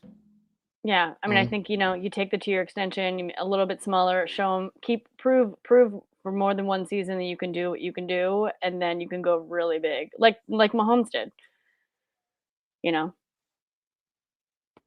is that what you guys said or no? Yeah, he said Jalen can't take his extension to next year. Yeah, Scoop said exactly, but next year, what is that extension going to be? I mean, because he's still in his rookie contract, so yeah, that makes sense. Like, what is it? Like, he can. I would be mad if they gave Jalen the Patrick Mahomes contract Up front. Yeah, 10 years. Do we have that money? I mean, that's what I'm saying. That's not a good business move. Next 10 years. Do you feel comfortable doing that? No. No. No. I don't think Eagles. It's not a good business. Yeah, I don't think it's a good business move at all. Eagles don't have that much to be working with, trying to resign everybody. Every year from here on out, you got to add like $25 million to the salary cap, because these guys are about to get. That's how the TV deals work, and that's how the media deal work. They're going to have that much more money every single year moving forward. So, what we think the Patrick Mahomes deal is so huge and so elaborate, where it's like $10 million, $500 million. It's so big of a deal. Like, in 10 years, that's not going to be that big of a deal. Right. Okay, I have a quick question. Who in the comments said they should bring T.O. back? What? Someone said that in the comments. I didn't see who it was, but I had to call him out. Did you bring who back? Someone said T.O. should come back. I was like, wait, I love T.O., but he should definitely not come back. It's the second time. See, there we go. It's the second time I've talked about T.O. today, by the way. We got T.O. back. We got AJ. Did you not see the way AJ disrespected these fools? I agree. Like, for real. Like, I haven't seen. Look at this. You or you. It didn't matter. Both of y'all. I'm too big for y'all. I'm on another level than y'all. I love AJ Brown. T.O. receiver. You know so why? Good. It goes back to what I was talking about. He was always blocking for Derrick Henry. Every year in the offseason, AJ Brown had to worry about getting bigger, faster, and stronger. You know what I'm saying? Like, because they had a bell cow in Derrick Henry that you knew you had to block for at the beginning of every year. He knew he was only going to get so many targets throughout a year to make his name known. And he got bigger. He did what was necessary by being a bigger receiver and being able to be one of the best blocking receivers in the game. And he also perfected his craft at the same time. Like, that's a double whammy. You don't get those very often. Like, he already, he's coming from like a situation where he don't have to be a superstar receiver to be a star receiver. And he came in, he understood that this offense is going to be different, and he will be a superstar receiver because we do pass the ball more than the Titans. We do rely on our receivers more than the Titans, so a lot rely on those receivers. And we do got a special back in Miles Sanders, but he won't be overshadowed by the receivers. You know what I'm saying? So back to the Cowboys. It was a joke, I believe. Facts. It was definitely a joke. He scored. He exposed the guys all 3 times. Yeah. Yeah. What do There you you go. That makes What do sense. you think? What do you think about AJ Brown getting drug tested after the game? Yeah. I mean, honestly, I didn't even know that. So I don't know how I missed that one. Look how AJ responded to it though, for real. Like, that was crazy. How does You that know, like happen? he AJ Brown received a random drug test after his monster game. That's messed up for one. And then AJ comes back and he's like, I would have a drug test this morning now, huh? No, he's LOL. just that good. He doesn't need steroids. I'm actually mad because I left my AJ Brown. I let a friend borrow my AJ Brown, jersey. It's in Philly right now, and I'm in LA, and I'm like, God damn it! So I need to get home to get it. So I'll definitely have it around Christmas time and for postseason, which is fine. But I was like, I want it now. So I have my gram. So I'll just rock Brandon Graham. Give me your how good do you think AJ Brown's gonna be this year? I know we're only 7 games in, but there's a long season. Like, do you think he will be the best receiver in football this year? I mean, he's heading that way. Who else would beat him? So they have Cheetah, Tyreek Hill over him. They have Cooper Kupp over him. Okay, Cooper's a monster. Right now, I think they said Waddle also, but Waddle's Who else did they have? They had someone else. It was They had someone else. It was Cooper Kupp. It was Waddle, like 4 or 5. Jalen. I want to say Jefferson. Jefferson. That makes sense. That was it. So was that 4? Yeah, so he's 5th. I mean, all those guys you just said are, insane. So I mean, we'll see. I mean, I wouldn't discount any of those guys. So, I mean, sure, I love AJ Is AJ Brown. your favorite receiver though? Do you think he's the best receiver in the NFL? I think he's the best receiver for the Eagles. For what he's done, he's had 2 career high games. 2. Yeah. And it was like, for me, those career high games were like games where it's like you would never have seen those games in Tennessee. Ever. You wouldn't have seen those games in Tennessee. I mean, I think now that he has the opportunity to perform like that, you see him. He might get offensive AJ Brown player being of the week. slept on and being the best receiver in the NFL. Yeah, I mean, I think he had. I read he had some record that he broke yesterday, or on Sunday. So I know he's probably in the running for offensive player of the week, NFC. We'll see. Where is it? There it is. There it is. Yep. And this is the second time. I said his name a lot in a recap. Second time he has career highs this season. The second time. 3 touchdowns, which we all know should have been 4 or 5. For one, if Minka Fitzpatrick's not on that defense, he's scoring on that run. Right. You know what I'm saying? And for 2, that one he dropped. You know what I'm saying? Like, that was right there in the breadbasket. Good defensive play, whatever. But, AJ, she should have still had it. can't catch them all. he catches the majority though. So You know that is his downfall. Everybody talks about him. The reason why they don't consider him elite is because of his drop passes. How do you feel about that? everybody drops though. I mean, it just you need the right connection. I mean, there's a lot of reasons. I mean, he's definitely caught more than he's dropped, or else he wouldn't be in the position that he's in. So, Facts. I get it. What about Miles Sanders, guys? Like, Miles Sanders had a rough last year. You know what I'm saying? Like, it was pretty rough for him. Coming into this year, he's scoring touchdowns. Like, he's got 5 rushing touchdowns this season. So yeah, I mean, he's doing great. I mean, the Eagles totally they lead the NFL right now with 14 rushing touchdowns. 6 from Hurts, 5 from Sanders. I think Gainwell got 1. I think that's no. We're talking about bags. He leads it too. Miles Sanders, does he need to do the same thing that Jalen Hurts do and realize that you've been hurt the last 3 years? Give the Eagles a contract they can pay and keep playing with us. Or do you think Miles Sanders' time is over? No, I think he'll stay. No, he actually want to stay here. He actually came out and said that publicly. I think that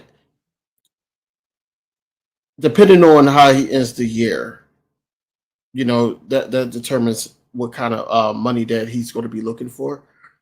Because I can see him right now. He's over 500 yards. Yeah. Rushing. So he's going to easily crack. Well, he's 5th in the league right now in rushing. Right.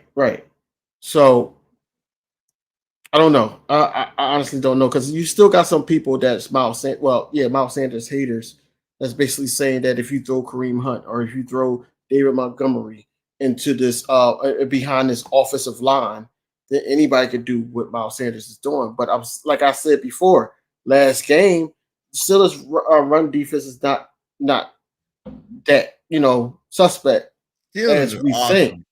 So once again, Miles Sanders had 8-9 carries, 8. He averaged over 8 yards a carry. So that's what I'm saying. You can't find that on the street. Last year, even though he had a terrible year, he still averaged over 5 yards per carry. So I think that you do give him something, but like I said earlier, I think I would try to give him a contract sooner than later.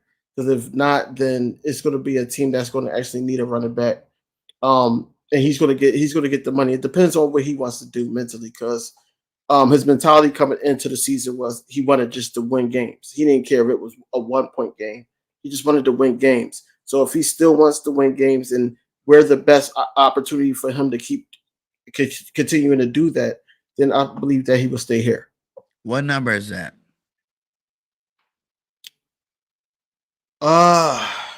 See, that's the hard part. Saying, like, Christian McCaffrey makes how much? Like 14? Something around there? Something like that, yeah. So what are you saying Miles Sanders should take? For like, it maybe even be a Jalen Hurts type situation where you only extend it for 2-3 years. Just if you extend it for 2-3 years, I think I would give him at least $9 to $10 million a year. I agree with that. That's the number I was going to go with. There's always a time for Eagles content creators, man. And like, free Philly 500, free Pat McAfee, free these guys, man. Anybody that gets, bleeds green, you got to give them love. You got to support them. And YouTube be tripping all the time. Like, I got unsubscribed to myself. You know what I'm saying? From my other account. I got unsubscribed to myself, so I understand the trials and tribulations of like, whoa, why did you unsubscribe me?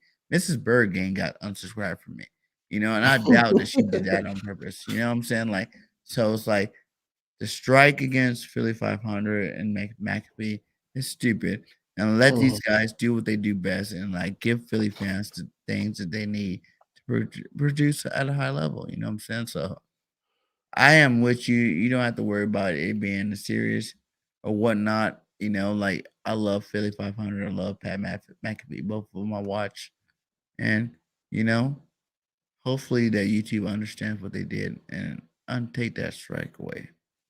Mm-hmm. Facts. But I have a question for you guys.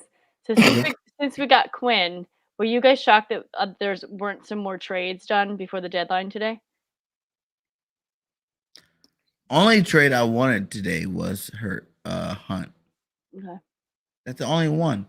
Like I was like, I love our run game, and I know like people always think it starts with Miles, and then you look at the rest of the running backs. No, it starts with Jalen, and then you go Miles, and then you go the rest of our running backs. And since that's a different caliber level than any other team out there has, even if you look at Tennessee, like their run game is based off Derrick Henry. The Colts' run game is based off Jonathan Taylor. The Cleveland Browns' run game is based off Nick Chubb. Those are the best three backs in the league right now. Mm-hmm. Our run game that we are still third in the league, I think, third or fifth, one or two, I forgot. But we're still top 5 in the league in rushing the football. Mm-hmm. It's based off of Jalen, Miles, right, and the company. And as long as Jalen Hurts is our starting quarterback, we don't got to worry about that number going down. I kind of disagree. And here's why. Only because the reason why a lot of people were saying that they wanted Kareem Hunt is because the health of Jalen Hurts. We know that he could bench press what he bench press, but at the same time, you don't want him to keep having to do quarterback sneaks into the red zone. You know what I'm saying? Kareem Hunt would have helped with that, or David Montgomery would have helped with that, being the number 2. Also, Himes went to the Bills, but we could have used him, especially in special teams, because he's a punt returner, I believe. So you just gotta look at it on how to help not just the team, but the individual players being healthy throughout the whole season. We can't sit up here and not have enough guys. Period. Look what happened to Derek Barnett. He got hurt, and then a gem came to us for Robert Quinn. So yes, it would suck for Gainwell or Boston Scott or Trey Sermon to lose their carries, but at the end of the day, Kareem Hunt would have been so much more for this team. But I don't think he wanted to be in the position as a backup running back. I think he wanted to be the guy, and I think that's where the whole get up was with the Browns. So I kind of thought that we could, but the way things were in the preseason when we were talking to him, but at the same time, I wouldn't have been mad if we didn't, and because it's running back kind of by committee, but our RB1 is always going to be Miles Sanders at the end of the day. Yeah. Shout out to Philly Talk Podcast. Mike, what's going on, Philly Mike? Mike in the building. Hey guys, He says Sanders was top 5 before the bye. Facts. He's top 5 before the bye. And this last game, he didn't show anything to make him not top 5. You know what I'm saying? He took the carries that were given. Even Nick said that we probably should have ran the ball a little bit more. When he got his carries, he did what he had to do. But he had 80 yards, and limited carries. So, and he scored a touchdown. So he averaged 8.8 carries on 9 carries. He averaged 8.8. He had smooth almost 80 yards and a touchdown. That's what I'm saying. That that you can't find that on the street. Like it's kind of unfortunate for Miles this year. I look at it in this aspect. You still got AJ, Devontae, Quez, Pascal, Goddard. Like this team is a pick your poison type team. Yep. We're going into every game where I feel like as Eagles coaches, they should feel like I don't care what you bring at me. On both sides of football. I don't care what you bring at me. I got a counter for that. You stop our pass game, we got a running game. You stop our running game, we got a passing game. You stop our, pass rush, we got a run stopping defense. You know what I'm saying? We're trying to run the ball on us. If you're trying to, pass the ball, we got, the best corners in the league right Yep. now to Yep. stop you. So it's like we're playing a different game of football than a lot of other teams are playing. Well, and to that's your what people, I would say to your point, just another fact I was talking about today, but Brown, Devontae Smith, Goddard, they're the only trio of teammates in 2022 each with at least 30 receptions and 400 receiving yards. So Yeah. we can go anywhere. You know what I mean? And our defense as well. We have Reddick, we have, Bradbury. I mean, there's so we got it all. and we just added Quinn. Yeah. I and think Quinn, like I said, like maybe not this game, but the next game you can start seeing Quinn really break out. He got to get accustomed to the system. But like we are so dangerous. So dangerous. That's like we're like they say the hunted or the hunters. We're the We're the hunters. hunters. Yeah. Because like you can't hunt us. Yeah. Because whatever you do, whatever you try to stop, every week we're showing you whatever you try to stop, we got to counter that. Right. Whatever you want to do, whether you want to run the pass, you want to blitz, you want to play man, you want to play zone, whatever you want to do, it's like we're waiting there for you to make your move. Like a chess piece, waiting for you to make your big move to make you think that you're about to checkmate us. And then we show you that we are on a whole nother level than you, and we play a different game than you play, and we counter that. And I don't see that being stopped by any one of these teams that we play the rest of the season for sure. And I don't see that being stopped by any team in the NFL, period. Because I do believe that we are the best team in the NFL, bar none. Hands down. Whatever you want to call it. Like, we are that team. And people need to start respecting that. You need to If we were to go to the Super Bowl, would the Bills be your choice? Yeah. The Bills? I've been saying Bills and Eagles for several weeks now. And what's funny? Before the season started, I was like, it's going to be Rams, Chargers. And the first week, I was like, and I was wrong with that. and then I went Bills, or I went Eagles, Bills after that. Yeah. So, I mean, that's my prediction. That's what I'm going with. I think they're the two best in the league. Hold on one second, guys. Hold on 1 second. You guys take over for 1 second. Hey. But yeah, I think I think that that would be a great Super Bowl. I don't want to see us versus Patrick Mahomes because I think we could actually get to our gaps fast to the point where Patrick Mahomes wouldn't have that much time to be Patrick Mahomes. Andy Reid is a great coach, don't get me wrong, but I think that we will have a better matchup with the Bills. And I want to see it for the fans too, to be honest. I mean, it's going to be lit. I mean, between the Bills fans and the Eagles fans, I mean, the energy in that stadium is just going to be something that no one has ever experienced, I think, in any season of the NFL. So, and I'm always for, like, if you want to be the best, you got to beat one of the best, and one of the best right now is the Bills. Like BG said, that the AFC has a lot of tough teams. They got the Dolphins, they got the Chiefs, they got the Bills, and so forth. But they're gonna actually go against each other. What NFC team do you think would actually in the playoffs make some noise? I'm trying to think, NFC besides us. I mean, I mean, it's so funny that I'm going with NFC East right now, but we went from NFC Least to NFC Beast. I've been saying that. I mean, I think the Giants might be something to look at.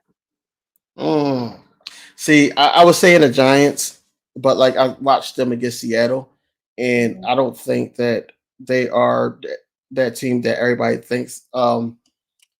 In the NFC East, of course, it's always going to be the Dallas Cowboys. I'm not going to hate on them, but I would love to sweep them. We won on my birthday on Sunday, that Sunday night, and I need us to win Christmas Eve. I need us to sweep them. But I think the Cowboys will always give us some type of hard money. time. Yeah. Mhm. Yeah. Like I said, the 49ers, I'm not sleeping on the 49ers, especially if Debo and McCaffrey is healthy. Mhm. I'm not I sleeping agree. on them. I agree Uh, with that. the Vikings, but we already beat them, you know, and they try to take the most obvious scheme that they had, where still they had Jefferson in motion Mhm. majority of the time. They took that away, and now they evolve with Dalvin Cook more, and then they just got the tight end from the Lions. So Mhm. they're trying to do a lot more with that. So you can't the Vikings. I'm not going to say the Packers because I'm an Aaron Rodgers fan, and Mhm. on the field, off the field, I think he's a jerk. but but It doesn't matter in football. right. But on the field, I'm a Yeah. Aaron Rodgers fan, and one thing I know about Aaron Rodgers is that when he's frustrated, his game is off. If he Mhm. continued to be frustrated, we probably don't have to worry about him in the playoffs at all, even if they meet the wild card. So I'm not worried about them at all. So it's only those three teams: the 49ers. I Mhm. say the Vikings because they did get a little bit better, even though we spanked them in week 2, and the Cowboys, and that's only because they're division rival. Mhm. Yeah, like at random saying, who is our next test?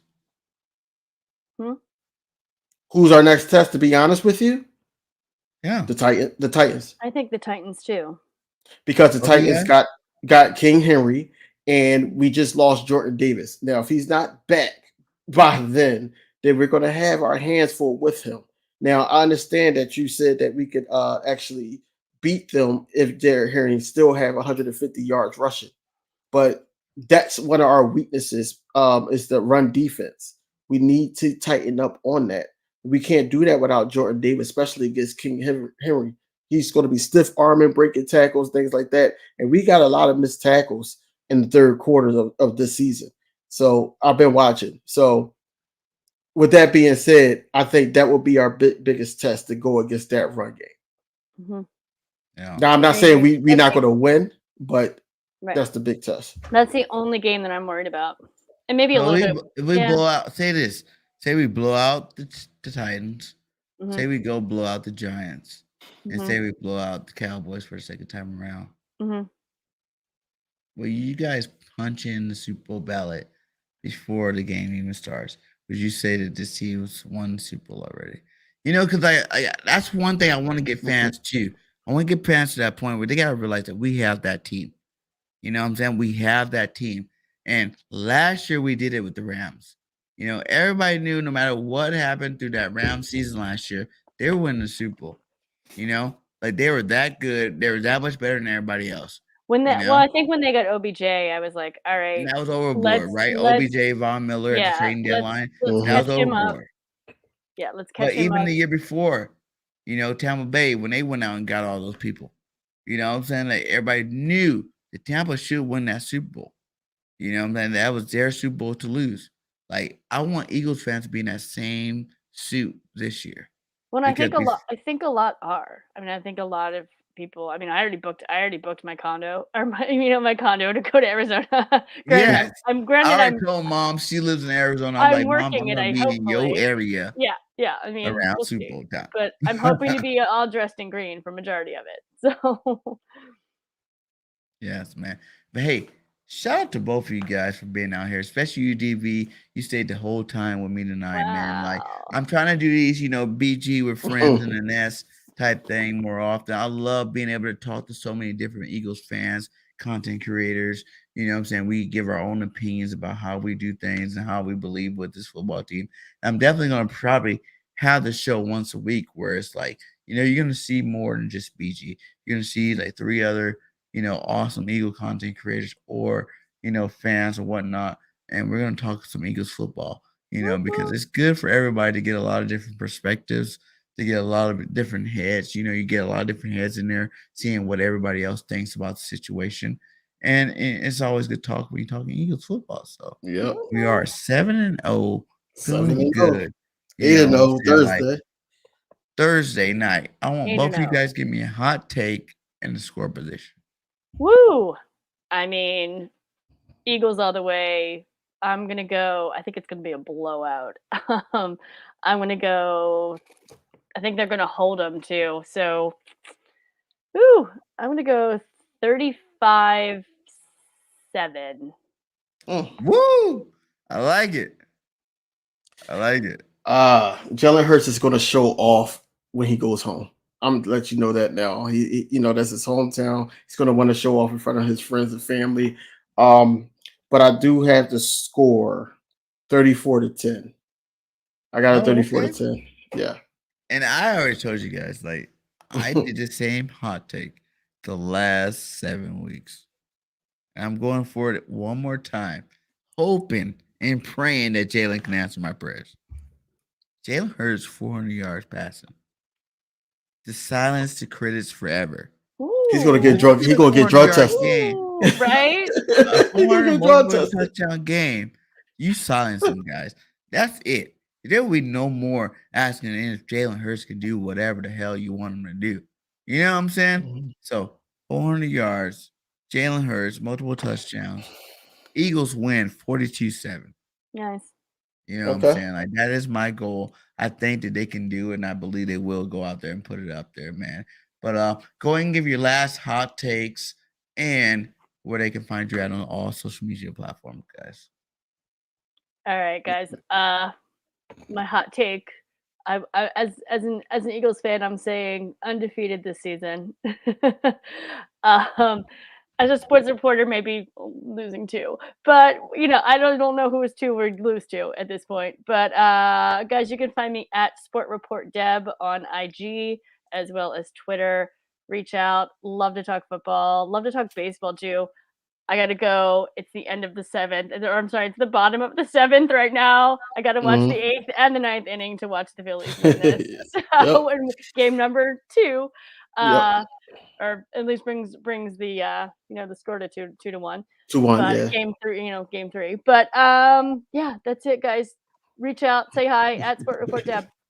And all the BGN network, go out there and message Deb over and over again. Say Bird Gang wants you on the network. Get here, do your show, because we definitely want you over here. We love having you on here. Awesome. Thank you for having me, guys. All right. Should I head out? All right. Bye, guys. All right. Thanks for having me. All Go right, Birds. Go Birds. Bye. So, it's King DV. King DV Sports, I'm sorry, on YouTube. King DV Sports on Twitter, Instagram, and Facebook, all one word. What I got coming up next, me and my bro JC, we are doing a Showdown podcast tomorrow to touch base on the previous game against the Steelers and then the upcoming game against the Texans. And then we also going to do a pregame show an hour before the Eagles play the Texans.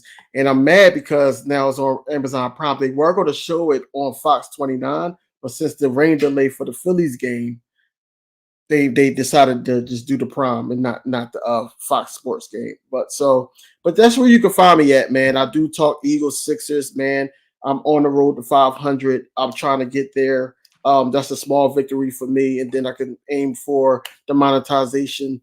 Just help your boy get there, man. Just subscribe, share the content. If you like Sixers, you can also follow me. So that's everything that I got going on right now. Y'all need to get me on the Showdown, goddammit.